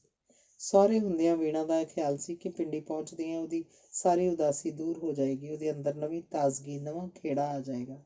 ਪਰ ਉਹਨੇ ਵੇਖਿਆ ਜੋ ਕੁਝ ਹੋ ਰਿਹਾ ਸੀ ਉਹਦੀ ਕਲਪਨਾ ਤੋਂ ਬਿਲਕੁਲ ਉਲਟ। ਉਹਦੀ ਉਦਾਸੀ ਉਨੇ ਗੁਣਾ ਹੀ ਵੱਧਦੀ ਗਈ ਜਿੰਨੇ ਕਦਮ ਉਹ ਘਰ ਵੱਲ ਜਾ ਰਹੀ ਸੀ। ਘੋੜੇ ਦੀਆਂ ਟਾਪਾਂ ਜਿਵੇਂ ਜ਼ਮੀਨ ਤੇ ਨਹੀਂ, ਉਹਦੇ ਸੀਨੇ ਤੇ ਵੱਜ ਰਹੀਆਂ ਸਨ। ਤਾਜ਼ਗੀ ਦੇ ਖੇੜੇ ਦੀ ਥਾਂ ਕਿਸੇ ਅਣਸਮਝੀ ਜਿਹੀ ਪੀੜ ਨੇ ਉਹਦੇ ਦਿਲ ਨੂੰ ਵਿੰਨ੍ਹਣਾ ਸ਼ੁਰੂ ਕਰ ਦਿੱਤਾ। ਜਦੋਂ ਟਾਂਗਾ ਗਲੀ ਦੇ ਬੂਹੇ ਅੱਗੇ ਆ ਕੇ ਰੁਕਿਆ ਤਾਂ ਵੀਣਾ ਦੇ ਸਾਹਮਣੇ ਇੱਕੋ ਚੀਜ਼ ਬਾਕੀ ਰਹਿ ਗਈ, ਕੇਦਾਰ। ਉਹਦਾ ਦਿਲ ਚਾਹ ਰਿਹਾ ਸੀ ਕਿ ਆਪਣਿਆਂ ਸੰਬੰਧੀਆਂ ਵਿੱਚੋਂ ਸਭ ਤੋਂ ਪਹਿਲਾਂ ਉਹਨੂੰ ਕੇਦਾਰ ਦੀ ਸ਼ਕਲ ਦਿਖਾਈ ਦੇਵੇ। ਮਾਂ ਦੇ ਗਲ ਲੱਗ ਕੇ ਵੀਣਾ ਰੱਜ ਕੇ ਰੋਈ। ਫਿਰ ਭੈਣਾਂ ਭਰਾਵਾਂ ਨੂੰ ਉਹਨੇ ਰਜਵਾਂ ਪਿਆਰ ਦਿੱਤਾ, ਚੁੰਮਿਆ। ਮਾਂ ਉੱਤੇ ਉਹਨੇ ਸਭ ਤੋਂ ਪਹਿਲਾਂ ਸਵਾਲ ਆਪਣੇ ਪਿਤਾ ਬਾਬਤ ਕੀਤਾ, ਪਾਪਾ ਜੀ ਆਏ ਕਿ ਨਹੀਂ? ਪਰ ਇਹਦਾ ਜੋ ਉੱਤਰ ਉਹਨੂੰ ਮਿਲਣਾ ਸੀ, ਇਹਨੂੰ ਉਹ ਪਹਿਲਾਂ ਹੀ ਮਾਂ ਦੇ ਚਿਹਰੇ ਤੋਂ ਪੜ੍ਹ ਚੁੱਕੀ ਸੀ। ਤੇ ਜਦ ਉਹਨੂੰ ਨਹੀਂ 'ਚ ਜਵਾਬ ਮਿਲਿਆ ਤਾਂ ਉਹਦੇ ਦਿਲ ਨੂੰ ਇੱਕ ਮੁੱਕਾ ਵੱਜਾ। ਦੂਜਾ ਸਵਾਲ, ਜਿਹੜਾ ਕੇਦਾਰ ਨੂੰ ਘਰ 'ਚ ਕਿਤੇ ਨਾ ਵੇਖ ਕੇ ਉਹਦੇ ਦਿਲ 'ਚ ਮਚਲ ਰਿਹਾ ਸੀ, ਇਹ ਉਹਦੇ ਹੋਠਾਂ ਤੱਕ ਆ ਕੇ ਪਤਾ ਨਹੀਂ ਕਿਉਂ ਮੁੜ ਜਾਂਦਾ ਸੀ। ਉਹ ਚਾਹੁੰਦੀ ਹੋਈ ਵੀ ਮਾਂ ਪਾਸੋਂ ਕੇਦਾਰ ਬਾਬਤ ਕੁਝ ਨਾ ਪੁੱਛ ਸਕੀ। ਅਖੀਰ ਜਦ ਨਿੱਕੀ ਵਿਦਿਆ ਪਾਸੋਂ ਉਹਨੂੰ ਪਤਾ ਲੱਗਾ ਕਿ ਉਹ ਆਇਆ ਸੀ ਫਿਰ ਚਲਾ ਗਿਆ, ਤਾਂ ਹੁਣ ਉਹ ਪਤਾ ਕਰਨ ਲਈ ਮਜਬੂਰ ਹੋ ਗਈ। ਤੇ ਜਿਉਂ ਹੀ ਕੁੜੀਆਂ ਚਿੜੀਆਂ ਦਾ ਝੁਰਮਟ ਉਹਦੇ ਦੁਆਲਿਓਂ ਹਟਿਆ, ਉਹਨੇ ਮਾਂ ਪਾਸੋਂ ਕੇਦਾਰ ਬਾਬਤ ਪੁੱਛ ਹੀ ਲਿਆ। ਉੱਤਰ 'ਚ ਮਾਇਆ ਨੇ ਸਾਰਾ ਕਿੱਸਾ ਜਿਉਂਦਾ ਤੇ ਉਹਨੂੰ ਸੁਣਾਤਾ। ਵੀਣਾ ਦਾ ਹੇਠਲਾ ਸਾਹ ਹੇਠਾਂ ਤੇ ਉਤਲਾ ਉੱਤੇ ਰਹਿ ਗਿਆ। ਜਾ ਜਾਂਦੀ ਏ, ਭਾਵੇਂ ਦੋਵੇਂ ਗਏ। ਮਾਇਆ ਨੂੰ ਇੱਕ ਨਵੀਂ ਚਿੰਤਾ ਨੇ ਆ ਘੇਰਿਆ। 4 ਦਿਨਾਂ ਵਿੱਚ ਹੀ ਵੀਣਾ ਦਾ ਰੰਗ ਪੀਲਾ ਭੂਖ ਹੋ ਗਿਆ ਸੀ। ਉਹਨੇ ਵੀਣਾ ਪਾਸੋਂ ਇਹਦਾ ਕਾਰਨ ਪੁੱਛਣਾ ਚਾਹਿਆ, ਪਰ ਉਹਦਾ ਹਿਰਦਾ ਇਸ ਵੇਲੇ ਦੁੱਖਾਂ, ਫਿਕਰਾਂ ਤੇ ਨਿਰਾਸ਼ਤਾ ਨਾਲ ਇੰਨਾ ਭਰਿਆ ਸੀ ਕਿ ਕੁਝ ਪੁੱਛਣ ਦੀ ਉਸ 'ਚ ਹਿੰਮਤ ਨਹੀਂ ਪਈ। ਰਾਤ ਪਈ, ਲੰਮੇ ਪਿਆ ਵੀਣਾ ਨੂੰ ਪਤਾ ਨਹੀਂ ਕੀ ਸੁੱਝੀ। ਉਹ ਮਾਇਆ ਨੂੰ ਕਹਿਣ ਲੱਗੀ, ਭਲਾ ਬੇਜੀ, ਭਰਾ ਹੋਰਾਂ ਦਾ ਕਮਰਾ ਖੋਲ੍ਹ ਕੇ ਤੇ ਵੇਖਣਾ ਚਾਹੀਦਾ, ਮਤੇ ਕੋਈ ਚਿੱਠੀ ਲਿਖ ਕੇ ਰੱਖ ਗਏ ਹੋਣ। ਮਾਇਆ ਨੇ ਵੀਣਾ ਨੂੰ ਦੱਸਿਆ ਕਿ ਜਾਣ ਤੋਂ ਕੁਝ ਚਿਰ ਪਹਿਲਾਂ ਹੀ ਉਹ ਕੋਮਰੀ ਜਾਂ ਹੋਰ ਕਿਤੇ ਹਵਾ ਪਾਣੀ ਦੀ ਬਦਲੀ ਲਈ ਜਾਣ ਦਾ ਇਰਾਦਾ ਪੱਕਾ ਕਰ ਚੁੱਕਾ ਸੀ। ਪਰ ਵੀਣਾ ਨੂੰ ਕੇਦਾਰ ਦੀ ਸੱਚਾਈ ਉੱਤੇ ਸ਼ੱਕ ਸੀ। ਚਲੇ ਜਾਣ ਦੀ ਗੱਲ ਤਾਂ ਉਹਦੇ ਦਿਲ ਨੇ ਮੰਨ ਲਈ, ਪਰ ਹਵਾ ਪਾਣੀ ਦੀ ਬਦਲੀ ਲਈ ਇਹ ਗੱਲ ਤਾਂ ਉਹਨੂੰ ਬਿਲਕੁਲ ਬਨਾਵਟੀ ਜਾਪੀ। ਉਹ ਕੇਦਾਰ ਦੇ ਸੁਭਾਅ ਤੋਂ ਕਾਫੀ ਹੱਦ ਤੱਕ ਵਾਕਫ ਹੋ ਚੁੱਕੀ ਸੀ। ਉਹ ਜਾਣਦੀ ਸੀ ਕਿ ਕੇਦਾਰ ਨੇ ਆਪਣੀ ਸਿਹਤ ਦੀ ਚਿੰਤਾ ਕਦੀ ਨਹੀਂ ਸੀ ਕੀਤੀ। ਇੱਕਦਮ ਪਹਾੜ ਜਾਣ ਨੂੰ ਤਿਆਰ ਹੋ ਪੈਂਦਾ। ਖੁਦ ਕਿੰਨੀ ਵਾਰ ਕੇਦਾਰ ਨੂੰ ਸਿਹਤ ਠੀਕ ਰੱਖਣ ਲਈ ਕਹਿ ਚੁੱਕੀ ਸੀ, ਪਰ ਹਰ ਵਾਰੀ ਕੇਦਾਰ ਦਾ ਇਹ ਉੱਤਰ ਹੁੰਦਾ, ਮੇਰੀ ਸਿਹਤ ਬਿਲਕੁਲ ਠੀਕ ਹੈ। ਮਾਇਆ ਤਾਂ ਨਾ ਨੁੱਕਰ ਕਰਦੀ ਰਹੀ, ਪਰ ਵੀਣਾ ਕੁੰਜੀਆਂ ਦਾ ਗੁੱਛਾ ਲੈ ਕੇ ਕੇਦਾਰ ਦੇ ਘਰ ਵੱਲ ਦੌੜ ਗਈ। ਸ਼ਾਇਦ ਉਹਨੂੰ ਪਤਾ ਸੀ ਕਿ ਗੁੱਛੇ ਵਿਚਲੀ ਇੱਕ ਅੱਧ ਕੁੰਜੀ ਕੇਦਾਰ ਦੇ ਜੰਦਰੇ ਨੂੰ ਲੱਗ ਸਕਦੀ ਹੈ। ਮਾਇਆ ਇਸ ਵੇਲੇ ਕਾਕੇ ਨੂੰ ਦੁੱਧ ਪਿਆਲ ਰਹੀ ਸੀ, ਜਿਹੜਾ ਕਿੰਨੇ ਚਿਰ ਤੋਂ ਜਿੱਦੇ ਪਿਆ ਹੋਇਆ ਸੀ। ਜਦ ਵੀਣਾ ਨੂੰ ਗਿਆ ਚੋਖਾ ਚਿਰ ਹੋ ਗਿਆ ਤਾਂ ਮਾਇਆ ਵੀ ਬੱਚੇ ਨੂੰ ਸੁਆ ਕੇ ਉਹਦੇ ਮਗਰ ਹੀ ਜਾ ਪਹੁੰਚੀ। ਦੂਰੋਂ ਹੀ ਉਹਨੇ ਵੇਖਿਆ ਬੂਹਾ ਖੁੱਲ੍ਹਾ ਸੀ। ਉਹ ਸਮਝ ਗਈ ਜ਼ਰੂਰ ਕੋਈ ਨਾ ਕੋਈ ਚਾਬੀ ਲੱਗ ਗਈ ਹੋਏਗੀ। ਅੰਦਰ ਵੜ ਕੇ ਜੋ ਵੇਖਿਆ, ਉਸ ਦੇ ਅਸਰ ਨਾਲ ਮਾਇਆ ਦੀਆਂ ਲੱਤਾਂ ਕੰਬਣ ਲੱਗ ਪਈਆਂ। ਵੀਣਾ ਦੇ ਹੱਥ 'ਚ ਕੁਝ ਲਿਖੇ ਹੋਏ ਕਾਗਜ਼ ਸਨ ਤੇ ਉਹ ਫਰਨ ਫਰਨ ਰੋ ਰਹੀ ਸੀ। ਭੱਜ ਕੇ ਮਾਇਆ ਉਹਦੇ ਸਿਰ ਤੇ ਜਾ ਪੁੱਜੀ। ਥਥਲਾਉਂਦੀ ਆਵਾਜ਼ 'ਚ ਉਹਨੇ ਪੁੱਛਿਆ, ਕੀ ਗੱਲ ਏ ਵੀਣੀ, ਚਿੱਠੀਆਂ ਕਿਹਦੀਆਂ ਨੇ? ਵੀਣਾ ਨੇ ਅੱਖਾਂ ਪੂੰਝੀਆਂ ਤੇ ਹਟਕੋਰਿਆਂ 'ਚ ਬੋਲੀ, ਇੱਕ ਭਰਾ ਹੋਰਾਂ ਦੀ ਤੇ ਇੱਕ ਪਾਪਾ ਜੀ ਦੀ। ਤੇ ਉਸ ਤੋਂ ਬਾਅਦ ਉਹਨੇ ਮਾਇਆ ਨੂੰ ਪੜ੍ਹ ਕੇ ਸੁਣਾਉਣੀਆਂ ਸ਼ੁਰੂ ਕਰ ਦਿੱਤੀ। ਪਹਿਲਾਂ ਉਹਨੇ ਉਹ ਚਿੱਠੀ ਸੁਣਾਈ ਜਿਹੜੀ ਜਾਣ ਲੱਗਿਆਂ ਕੇਦਾਰ ਲਿਖ ਕੇ ਰੱਖ ਗਿਆ ਸੀ। ਇਸ 'ਚ ਲਿਖਿਆ ਸੀ, ਮੇਰੀ ਪੂਜਨੀਕ ਮਾਤਾ ਜੀ, ਪੌੜੀਆਂ 'ਚ ਲੁੱਕ ਕੇ ਮੈਂ ਸਭ ਗੱਲਾਂ ਸੁਣ ਲਈਆਂ ਸਨ, ਜਿਹੜੀ ਤੁਹਾਡੇ ਤੇ ਸਰਦਾਰ ਹੋਰਾਂ ਦੇ ਵਿਚਾਲੇ ਹੋਈਆਂ ਸਨ, ਤੇ ਉਹਨਾਂ ਗੱਲਾਂ ਦੇ ਅਸਰ ਨਾਲ ਤੁਹਾਡੀ ਜਿਹੜੀ ਹਾਲਤ ਹੋਈ ਸੀ ਉਹ ਵੀ ਮੈਂ ਜਾਂਚ ਲਈ ਸੀ।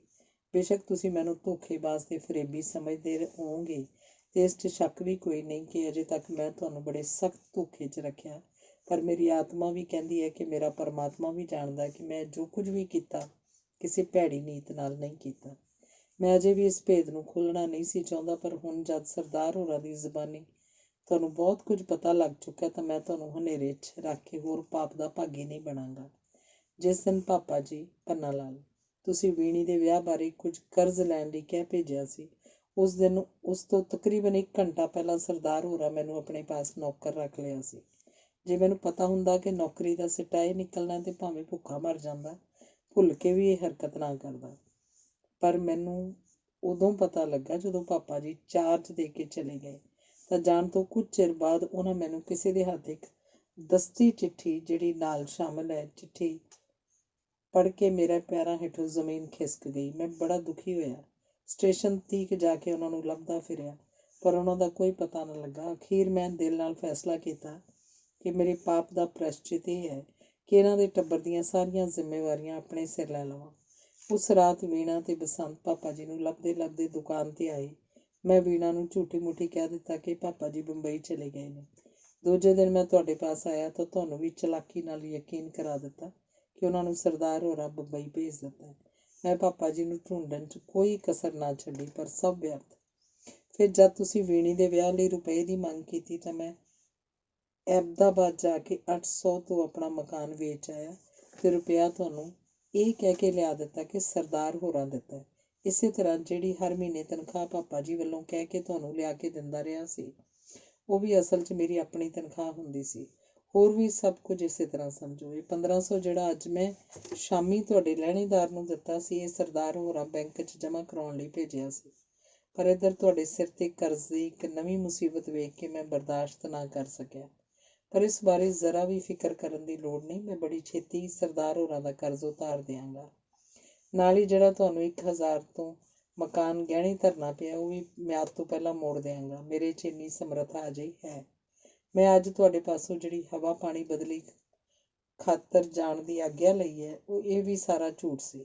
ਹਵਾ ਪਾਣੀ ਬਦਲਣ ਦੀ ਮੈਨੂੰ ਲੋੜ ਕੋਈ ਨਹੀਂ ਜਾਪਦੀ, ਪਰ ਮੈਨੂੰ ਆਪਣੇ ਮਨ ਦੀ ਹਾਲਤ ਬਦਲਣ ਦੀ ਸਖਤ ਲੋੜ ਮਹਿਸੂਸ ਹੋ ਰਹੀ ਤੇ ਮੇਰਾ ਖਿਆਲ ਹੈ ਜੇ ਮੈਂ ਇਹਨੂੰ ਬਦਲਣ 'ਚ ਕਾਮਯਾਬ ਨਾ ਹੋ ਸਕਿਆ ਤੇ ਮੇਰੀ ਜ਼ਿੰਦਗੀ ਬਹੁਤ ਛੇਤੀ ਖਤਮ ਹੋ ਜਾਏਗੀ। ਮੈਂ ਜਾਣਦਾ ਕਿ ਮੇਰੀ ਇਸ ਅਨੋਖੀ ਬਿਮਾਰੀ ਨੂੰ ਜਾਣਨ ਲਈ ਤੁਸੀਂ ਬੜੇ ਬੇਚੈਨ ਹੋ ਜਾਓਗੇ, ਪਰ ਮੈਂ ਇਹ ਤੋਂ ਵੱਧ ਕੁਝ ਵੀ ਦੱਸ ਨਹੀਂ ਸਕਦਾ ਕਿ ਇਹਦਾ ਸੰਬੰਧ ਕਿਸੇ ਦੀ ਯਾਦ ਨਾਲ ਹੈ ਤੇ ਇਸੇ ਯਾਦ ਨੂੰ ਭੁਲਾਉਣ ਲਈ ਮੈਂ ਇੱਥੋਂ ਜਾ ਰਿਹਾ। ਪਰਮਾਤਮਾ ਕਰੇ ਇਹ ਖੂਨੀ ਯਾਦ ਨੂੰ ਭੁਲਾਉਣ 'ਚ ਕਾਮਯਾਬ ਹੋ ਸਕਾਂ ਤੇ ਇੱਕ ਵਾਰ ਫਿਰ ਜਿਉਂਦੇ ਜੀ ਆਪਣੇ ਧਰਮ ਮਾਤਾ ਤੇ ਪਵਿੱਤਰ ਚਰਨਾਂ ਦੀ ਸੇਵਾ ਕਰ ਸਕਾਂ। ਖਰਚ ਆਦਿ ਲਈ ਤੁਹਾਨੂੰ ਕੋਈ ਫਿਕਰ ਨਹੀਂ ਕਰਨਾ ਪਏਗਾ। ਜਦ ਤੱਕ ਕਿ ਮੇਰੇ ਦਮ 'ਚ ਦਮ ਹੈ, ਪਰਮਾਤਮਾ ਤੁਹਾਨੂੰ ਸਾਰਿਆਂ ਨੂੰ ਸਲਾਮਤ ਰੱਖੇ। ਜਾਣ ਤੋਂ ਪਹਿਲਾਂ ਇੱਕ ਵਾਰੀ ਵੀਣੀ ਨੂੰ ਮਿਲਣ ਦੀ ਰੀਝ ਸੀ, ਪਰ ਤੁਹਾਡਾ ਕੇਦਾਰ। ਇਹ ਚਿੱਠੀ ਪੜ੍ਹਨ ਤੋਂ ਬਾਅਦ ਵੀਣਾ ਨੇ ਉਹ ਦੂਸਰੀ ਪੰਨਾ ਲਾਲ ਵਾਲੀ ਚਿੱਠੀ ਵੀ ਮਾਇਆ ਨੂੰ ਪੜ੍ਹ ਕੇ ਸੁਣਾਈ। ਇਸ ਹਾਲਤ 'ਚ ਪਤਾ ਨਹੀਂ ਕਿੰਨਾ ਚਿਰ ਦੋਵੇਂ ਮਾਵਾਂ ਧੀਆਂ ਪੱਥਰ ਦੀਆਂ ਮੂਰਤਾਂ ਬਣੀਆਂ ਰਹੀਆਂ। ਵੀਣਾ ਦੇ ਦਿਮਾਗ 'ਚ ਇਸ ਵੇਲੇ ਕੇਦਾਰ ਦੀ ਚਿੱਠੀ ਵਾਲੇ ਉਹ ਛੇਕੜਲੇ ਲਫ਼ਜ਼ ਗੂੰਜ ਰਹੇ ਸੀ, ਇੱਕ ਵਾਰੀ ਵੀਣੀ ਨੂੰ ਵੇਖਣ। ਪਰਮਾਤਮਾ ਕਰੇ ਮੈਂ ਇਸ ਖੂਨੀ ਯਾਦ ਨੂੰ, ਇਸ ਯਾਦ ਦੇ ਰਾਜ਼ ਨੂੰ ਸ਼ਾਇਦ ਵੀਣਾ ਤੋਂ ਬਿਨਾਂ ਕੋਈ ਨਹੀਂ ਸੀ ਸਮਝ ਸਕਦਾ। ਅੱਥਰੂਆਂ ਨੂੰ ਗੁਆਂਢੀਆਂ ਤੋਂ ਲੁਕਾਉਣ ਦੀ ਕੋਸ਼ਿਸ਼ ਕਰਦੀਆਂ ਹੋਈਆਂ ਦੋਵੇਂ ਮਾਵਾਂ ਧੀਆਂ ਘਰ ਪਹੁੰਚੀਆਂ। ਅੰਗ 21ਵਾਂ। ਨਦੀ ਦੀਆਂ ਲਹਿਰਾਂ ਉੱਠਦੀਆਂ ਨੇ ਤੇ ਉੱਠ ਕੇ ਮਿਟ ਜਾਂਦੀਆਂ ਨੇ ਤੇ ਉਹਨਾਂ ਦਾ ਕੋਈ ਨਿਸ਼ਾਨ ਬਾਕੀ ਨਹੀਂ ਰਹਿੰਦਾ। ਪਰ ਜਿਨ੍ਹਾਂ ਕੰਢਿਆਂ ਨੂੰ ਇਹ ਲਹਿਰਾਂ ਕਈ ਵਾਰ ਖੋਰ ਕੇ ਢਾਹ ਜਾਂਦੀਆਂ ਨੇ, ਇਹ ਮੁੜ ਕਦੀ ਕਿਸਮਤ ਨਾਲ ਹੀ ਸਾਬਤ ਹੋ ਸਕਦੇ ਨੇ। ਕੇਦਾਰ ਦੀ ਜੀਵਨ ਨਦੀ 'ਚ ਇਹੋ ਜਿਹੀਆਂ ਬੇਅੰਤ ਲਹਿਰਾਂ ਉੱਠੀਆਂ ਤੇ ਉੱਠ ਕੇ ਮਿਟ ਗਈਆਂ, ਪਰ ਚਿੰਨ੍ਹ ਰੂਪ 'ਚ ਕੇਦਾਰ ਦੇ ਦਿਲ ਦੇ ਕੰਢਿਆਂ ਨੂੰ ਜਿਹੜੇ ਖੱਪੇ ਪਾ ਗਈਆਂ, ਉਹਨਾਂ ਹੀ ਖੱਪਿਆਂ ਨੂੰ ਮੁੜ ਭਰਨ ਲਈ ਕੇਦਾਰ ਨੇ ਆਪਣਾ ਨਵਾਂ ਸਫ਼ਰ ਸ਼ੁਰੂ ਕੀਤਾ। ਪਰ ਕੀ ਇਸ ਮਨੋਰਥ 'ਚ ਉਹ ਕਾਮਯਾਬ ਹੋ ਸਕਿਆ? ਉਹ ਰਾਵਲਪਿੰਡੀ ਨੂੰ ਛੱਡ ਕੇ ਜਿਉਂ-ਜਿਉਂ ਦੂਰ ਚਲਾ ਜਾ ਰਿਹਾ ਸੀ, ਉਹਦੀ ਉਹ ਯਾਦ ਹੋਰ ਦੂਣੀ ਚੌਣੀ ਹੋ ਕੇ ਉਹਦੀ ਜੀਵਨ ਨਦੀ ਦੇ ਕੰਢੇ ਖੋਰਦੀ ਜਾ ਰਹੀ ਸੀ। ਪਰ ਸੁਭਾਵਕ ਹਠੀ ਤਬੀਅਤ ਦਾ ਹੋਣ ਕਰਕੇ ਕੇਦਾਰ ਨੇ ਦਮ ਨਹੀਂ ਛੱਡਿਆ। ਪਿੰਡੀਓਂ ਤੁਰ ਕੇ ਜਦੋਂ ਅੰਮ੍ਰਿਤਸਰ ਪਹੁੰਚਿਆ ਤਾਂ ਉਹਨੇ ਖਿਆਲ ਕੀਤਾ ਕਿ ਜਦ ਤੀਕ ਉਹ ਵਿਹਲਾ ਰਹੇਗਾ ਉਹਦੀ ਮਾਨਸਿਕ ਹਾਲਤ ਖਰਾਬ ਹੀ ਹੁੰਦੀ ਜਾਏਗੀ। ਉਹਨੂੰ ਆਪਣੇ ਆਪ ਦਾ ਜੇ ਕੋਈ ਇਲਾਜ ਦਿਸਦਾ ਸੀ ਤਾਂ ਇਹੋ ਕਿ ਉਹ ਕਿਸੇ ਰੁਝੇਵੇਂ 'ਚ ਰੁੱਝ ਜਾਵੇ। ਇਸ ਨਾਲ ਜੇ ਉਹ ਕਿਸੇ ਦੀ ਯਾਦ ਨੂੰ ਨਹੀਂ ਭੁੱਲ ਸਕਦਾ ਤਾਂ ਘੱਟੋ ਘੱਟ ਆਪਣੇ ਆਪ ਨੂੰ ਭੁੱਲ ਸਕੇਗਾ। ਉਹ ਸੋਚਣ ਲੱਗਾ, ਕਿਹੜਾ ਤਰੀਕਾ ਹੈ ਜਿਹਦੇ ਨਾਲ ਮੈਂ ਆਪਣੇ ਆਪ ਨੂੰ ਭੁੱਲ ਕੇ ਅੰਧਕਾਰ 'ਚ ਗੁਆ ਸਕਾਂ। ਇਸ ਤੋਂ ਛੁੱਟ ਕੇਦਾਰ ਜਿਹੜੀ ਜ਼ਿੰਮੇਵਾਰੀਆਂ ਦੀ ਪੰਡ ਸਿਰ ਚੁੱਕ ਕੇ ਤੁਰਿਆ ਸੀ, ਉਹਦਾ ਵੀ ਉਹਨੂੰ ਘੱਟ ਫਿਕਰ ਨਹੀਂ ਸੀ। ਉਹਨੂੰ ਵੱਧ ਤੋਂ ਵੱਧ ਰੁਪਏ ਕਮਾਉਣ ਦੀ ਲੋੜ ਸੀ ਤੇ ਅਖੀਰ ਉਹਨੇ ਇੱਕ ਘੜੀ ਸਾਜ਼ ਦੀ ਦੁਕਾਨ 'ਤੇ ਨੌਕਰੀ ਕਰ ਲਈ। ਕੰਮ ਕਾਰ 'ਚ ਉਹਨੇ ਆਪਣੇ ਆਪ ਨੂੰ ਇੰਨਾ ਗਲਤਾਨ ਕਰ ਲਿਆ ਕਿ ਹੱਦਾਂ ਹੀ ਮੁਕਾ ਦਿੱਤੀਆਂ। ਮਾਲਕ ਦੇ ਮਨ੍ਹੇ ਕਰਦਿਆਂ ਵੀ ਉਹ ਦਿਨ ਰਾਤ ਸਿਰ ਸੁੱਟ ਕੇ ਦਿਨ ਰਾਤ ਕੰਮ 'ਚ ਜੁਟਿਆ ਰਹਿੰਦਾ। ਖਾਣ ਪੀਣ ਵੱਲੋਂ ਕਈ ਬੇਸੁੱਧ ਸੀ। ਉਹਦੀ ਖੱਟੀ ਵਿੱਚੋਂ ਕੁਝ ਖਰਚ ਹੁੰਦਾ ਸੀ ਤਾਂ ਸਸਤੇ ਮੁੱਲ ਦੀਆਂ ਸਿਗਰਟਾਂ ਉੱਤੇ ਜਾਂ ਦੁੱਧ ਤੋਂ ਸੱਖਣੀ ਚਾਹ ਉੱਤੇ। ਪਰ ਇੰਨੇ ਵਿੱਚ ਵੀ ਉਹਦੇ ਦਿਲ ਨੂੰ ਤਸੱਲੀ ਨਹੀਂ ਹੋ ਸਕੀ। ਉਹਨੂੰ ਅਜੇ ਵੀ ਆਪਣੀ ਆਮਦਨ ਘੱਟ ਜਾਪਦੀ ਸੀ। ਇਹਦਾ ਫਲ ਰੂਪ ਉਹਨੇ ਮਾਲਕ ਦੇ ਕੰਮ 'ਚ ਕਦੇ ਕਦਾਈ ਬੇਈਮਾਨੀ ਤੇ ਬਦਦਿਆਨਤੀ ਕਰਨੀ ਸ਼ੁਰੂ ਕਰਤੀ। ਮਾਲਕ ਤੋਂ ਨਜ਼ਰ ਬਚਾ ਕੇ ਉਹ ਕਈਆਂ ਘੜੀਆਂ ਜਾਂ ਅੱਧ-ਪਚੱਧੀ ਬਣਵਾਈ ਆਪ ਹੀ ਮੁੱਛ ਲੈਂਦਾ ਸੀ। ਫਿਰ ਵੀ ਜਦ ਉਹਨੂੰ ਪੂਰੀ ਪੈਂਦੀ ਨਾ ਜਾਪੀ ਤਾਂ 6 ਮਹੀਨਿਆਂ ਤੋਂ ਬਾਅਦ ਉਹਨੇ ਨੌਕਰੀ ਛੱਡ ਕੇ ਆਪਣੀ ਦੁਕਾਨ ਪਾ ਲਈ। ਇਸ ਇੱਕੋ ਛਮਾਹੀ 'ਚ ਉਹ ਆਪਣੇ ਕੰਮ 'ਚ ਕਾਫੀ ਮਸ਼ਹੂਰੀ ਪ੍ਰਾਪਤ ਕਰ ਚੁੱਕਾ ਸੀ, ਜਿਸ ਕਰਕੇ ਕੰਮ ਦਾ ਉਹਨੂੰ ਕੋਈ ਘਾਟਾ ਨਾ ਰਿਹਾ।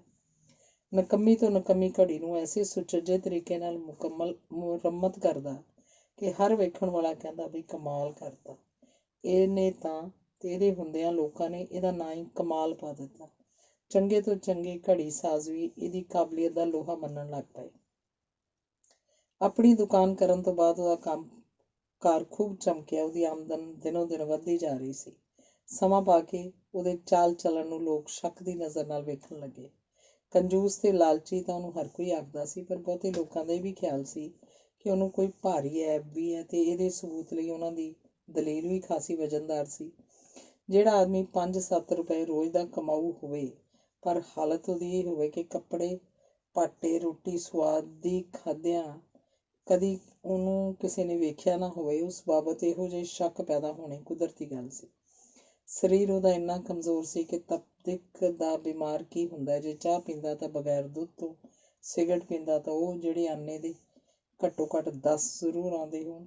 ਫਿਰ ਮਿਹਨਤ ਇੰਨੀ ਕਿ ਦਿਨੇ ਛੱਡ ਕੇ ਰਾਤੀ ਵੀ ਕੰਮ ਨੂੰ ਹੱਥੋਂ ਨਹੀਂ ਸੀ ਛੱਡਦਾ। ਪਰ ਕੇਦਾਰ ਨੇ ਕਦੀ ਕਿਸੇ ਨੁਕਤਾਚੀਨੀ ਵੱਲ ਧਿਆਨ ਹੀ ਨਹੀਂ ਸੀ ਦਿੱਤਾ। ਬਸ ਸਲਾਮਤ ਰਹੇ ਉਹਦੀ ਚਾਹ ਵਾਲੀ ਬੇਸੁਰੀ ਕੇਤਲੀ ਤੇ ਜਾਂ ਸਿਗਰਟਾਂ ਵਾਲੀ ਡੱਬੀ। ਹੋਰ ਕਿਸੇ ਚੀਜ਼ ਨਾਲ ਜਿਵੇਂ ਉਹਨੂੰ ਕੋਈ ਵਾਸਤਾ ਹੀ ਨਹੀਂ ਸੀ। ਕੰਮ ਕਰਦਾ ਹੋਇਆ ਉਹ ਅਕਸਰ ਹੌਲੀ ਹੌਲੀ ਕੋਈ ਨਾ ਕੋਈ ਗੀਤ ਗੁਣਗੁਣਾਉਂਦਾ ਰਹਿੰਦਾ, ਤੇ ਜੇ ਕਿਸੇ ਨਾਲ ਗੱਲਬਾਤ ਕਰਦਾ ਤਾਂ ਬਿਨਾਂ ਕਾਰਨ ਹੀ ਉੱਚੀ ਸਾਰੀ ਕਹਿਕਾ ਮਾਰ ਕੇ ਹੱਸਦਾ ਰਹਿੰਦਾ। ਉਹਦਾ ਹਾਸਾ ਬੜਾ ਰੁੱਖਾ, ਬਨਾਵਟੀ ਤੇ ਡਰਾਉਣਾ ਜਿਹਾ ਹੁੰਦਾ। ਉਹਦੀ ਦੁਕਾਨ ਦੇ ਪਿੱਛੇ ਇੱਕ ਛੋਟੀ ਜਿਹੀ ਕੋਠੜੀ ਸੀ। ਇਹੋ ਉਹਦਾ ਨਿਵਾਸ ਸਥਾਨ ਸੀ। ਇਸੇ ਦੀ ਇੱਕ ਨੁਕਰੇ ਉਹਦਾ ਖੁੱਥੜ ਜਿਹਾ ਮੰਜਾ ਤੇ ਦੂਜੀ ਨੁਕਰੇ ਕੋਲਿਆਂ ਦੀ ਛੋਟੀ ਜਿਹੀ ਢੇਰੀ ਸੀ। ਦਿਨ 'ਚ ਉਹ ਕਿੰਨੀ ਕੁ ਵਾਰ ਚਾਹ ਪੀਂਦਾ, ਕਿੰਨੀ ਵਾਰ ਸਿਗਰਟ, ਇਹਦੀ ਗਿਣਤੀ ਸ਼ਾਇਦ ਉਹਨੇ ਕਦੇ ਨਹੀਂ ਕੀਤੀ। ਦੁਕਾਨ ਦੀ ਸਫਾਈ ਵੱਲ ਵੀ ਕਦੇ ਘੱਟ ਵੱਧ ਹੀ ਧਿਆਨ ਦਿੰਦਾ ਸੀ। ਇਸੇ ਕਰਕੇ ਉਹਦੀ ਹਰ ਇੱਕ ਚੀਜ਼ ਬੇਤਰਤੀਬੀ ਤੇ ਮਿੱਟੀ ਘੱਟੇ 'ਚ ਲੱਥ-ਪੱਥ ਰਹਿੰਦੀ ਸੀ। ਸਿਆਲ ਦੀ ਰੁੱਤ ਸੀ। ਸਵੇਰ ਤੋਂ ਮੀਂਹ ਪੈ ਰਿਹਾ ਸੀ। ਵਾਛੜ ਦੇ ਡਰ ਕਰਕੇ ਕੇਦਾਰ ਨੇ ਦੁਕਾਨ ਦੇ ਦੋਵੇਂ ਤਾਕ ਬੰਦ ਕੀਤੇ ਸਨ। ਉਸ ਪਾਸ ਇੱਕ ਦੋ ਘੜੀਆਂ ਬੜੀ ਛੇਤੀ ਨਾਲ ਮੁਰੰਮਤ ਕਰਨ ਵਾਲੀਆਂ ਸਨ। ਗਾਹਕ ਨਾਲ ਅੱਜ ਸ਼ਾਮੀ ਦੇਣ ਦਾ ਇਕਰਾਰ ਸੀ।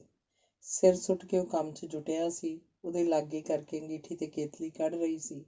ਥੋੜ੍ਹੀ ਦੇਰ ਬਾਅਦ ਉਹ ਪੱਥਰ ਦੀ ਪਿਆਲੀ ਨੂੰ ਭਰਦਾ ਤੇ ਪੀ ਕੇ ਫਿਰ ਕੰਮ ਲੱਗ ਜਾਂਦਾ। ਸਿਗਰਟ ਬਰਾਬਰ ਉਹਦੇ ਮੂੰਹ 'ਚ ਧੁੱਖ ਰਹੀ ਸੀ। ਮੀਂਹ ਬੰਦ ਹੋ ਗਿਆ।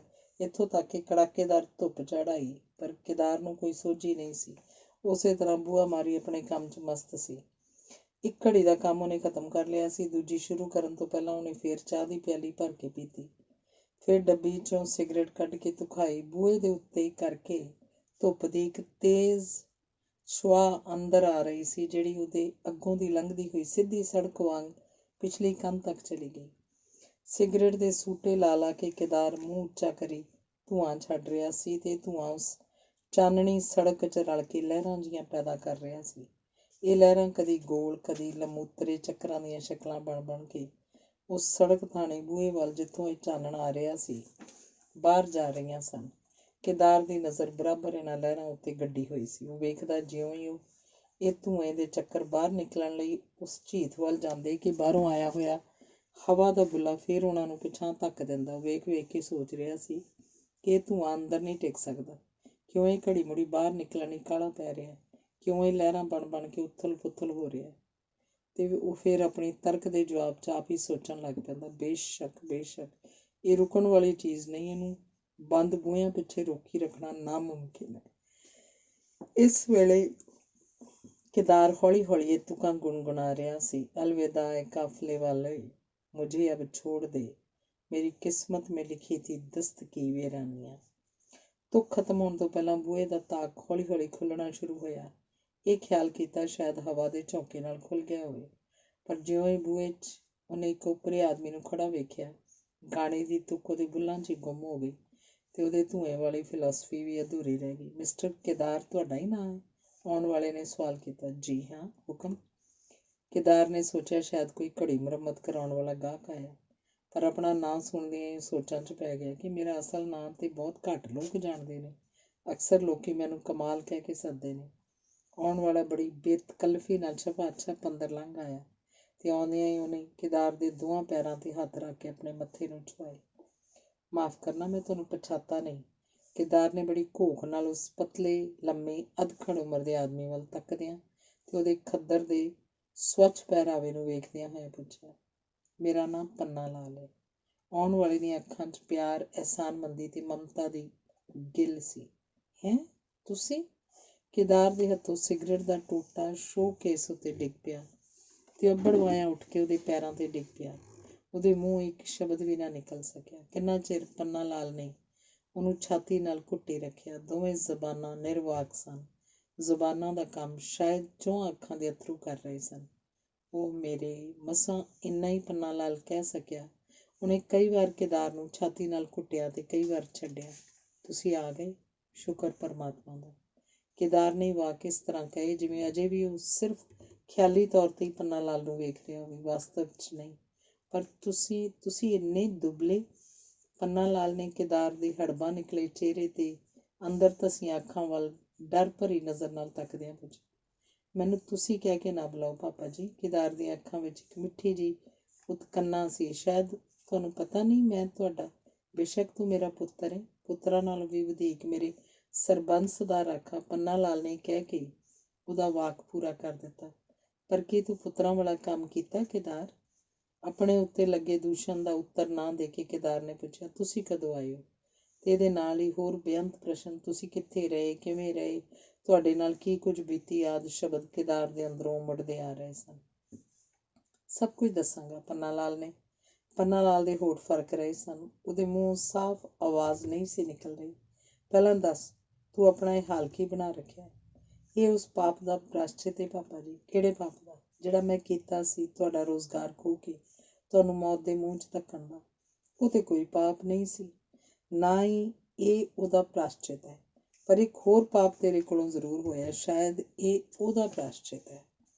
ਤੇ ਪੰਨਾ ਲਾਲ ਦੀਆਂ ਅੱਖਾਂ ਤ੍ਰਿਭੁਜ ਹੋ ਗਈਆਂ। ਉਹ ਕਿਹੜਾ ਪਾਪਾ ਜੀ? ਕੇਦਾਰ ਦਾ ਦਿਲ ਕੰਬ ਗਿਆ। ਫਿਰ ਦੱਸਾਂਗਾ, ਪਹਿਲਾਂ ਪਰ ਤੁਸੀਂ ਆ ਕਿੱਥੋਂ ਰਹੇ ਹੋ? ਗੱਲ ਟੋਕ ਕੇ ਕੇਦਾਰ ਨੇ ਪੁੱਛਿਆ। ਹੁਣ ਤੇ ਮੈਂ ਪਿੰਡੀਓਂ ਆ ਰਿਹਾ। ਪਿੰਡੀ ਕਿਸ ਦਿਨ ਪਹੁੰਚੇ ਸੋ? ਹਫ਼ਤਾ ਕੁ ਹੋ ਗਿਆ। ਪਰ ਇੰਨਾ ਚਿਰ ਕਿੱਥੇ ਗੁਜ਼ਾਰਿਆ ਤੁਸਾਂ?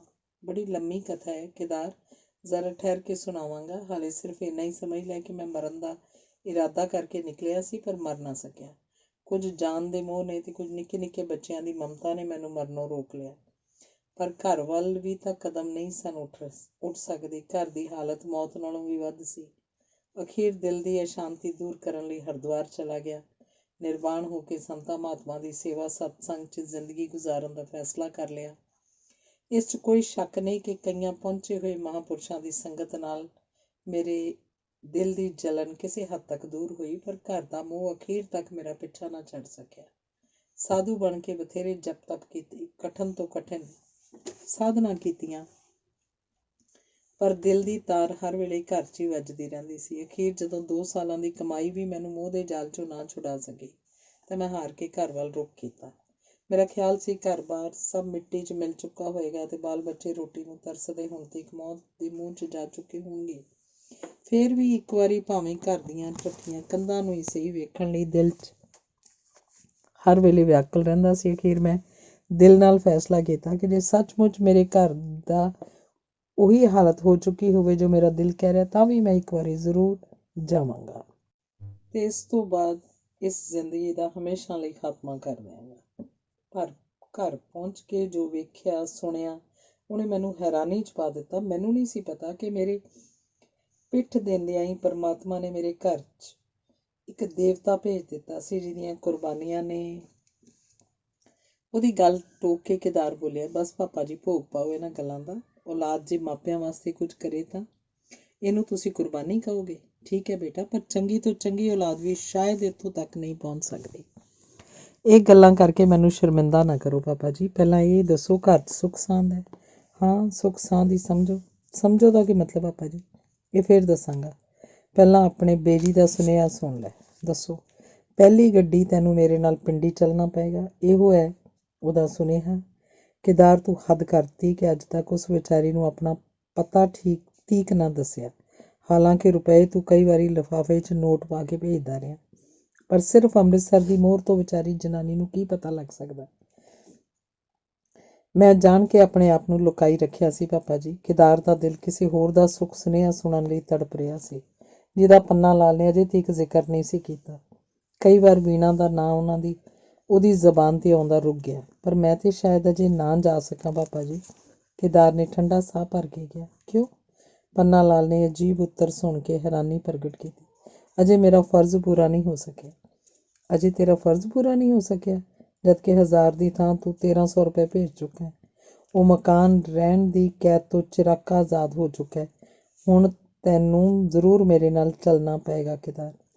पर सरदार होरां दे 1500 विचों अजे 4-500 बाकी ने। ਉਹ ਸਰਦਾਰ ਹੋਰਾਂ ਤੈਨੂੰ ਮਾਫ ਕਰ ਦਿੱਤੇ ਨੇ। ਮੈਨੂੰ ਉਹਨਾਂ ਫੇਰ ਆਪਣੇ ਕੰਮ ਤੇ ਲਾ ਲਿਆ, ਪਰ ਇਸ ਰਕਮ ਤੋਂ ਛੁੱਟ ਮੈਂ ਉਹਨਾਂ ਦਾ ਅਜੇ ਵੀ ਕੁਝ ਕਰਜ਼ ਦੇਣਾ। ਉਹ ਕੀ? ਉਹਨਾਂ ਦੇ ਕੰਮ 'ਚ ਬਦਦਿਆਨਤੀ ਕਰਕੇ ਮੈਂ ਕੁਝ ਹੋਰ ਰੁਪਏ ਵੀ ਬਚਾਏ ਸਨ। ਕੋਈ ਹਰਜ ਨਹੀਂ ਬੇਟਾ, ਮੈਂ ਜਾਣਦਾ ਇਹ ਸਭ ਕੁਝ ਤੂੰ ਉਪਕਾਰ ਦੀ ਖਾਤਰ ਕੀਤਾ ਸੀ। ਉਸ ਰਕਮ ਨੂੰ ਮੈਂ ਉਤਾਰ ਦਿਆਂਗਾ। ਨਾਲੇ ਸਰਦਾਰ ਹੋਰੀ ਤੇਰੇ ਉੱਤੇ ਬੜੇ ਖੁਸ਼ ਨੇ। ਉਹਨਾਂ ਦੀ ਬੜੀ ਖਾਹਿਸ਼ ਹੈ ਤੈਨੂੰ ਰੱਖਣ ਦੀ। ਅੱਗੇ ਵਾਂਗ ਤੁਹਾਨੂੰ ਕੱਢ ਕੇ ਨਹੀਂ, ਅਸੀਂ ਦੋਵੇਂ ਉਹਨਾਂ ਦੇ ਹਿੱਸੇਦਾਰ ਬਣ ਕੇ ਰਹਾਂਗੇ। ਉਹ ਪਿਸ਼ਾਵਰ 'ਚ ਆਪਣੀ ਬ੍ਰਾਂਚ ਖੋਲ੍ਹਣੀ ਚਾਹੁੰਦੇ ਨੇ।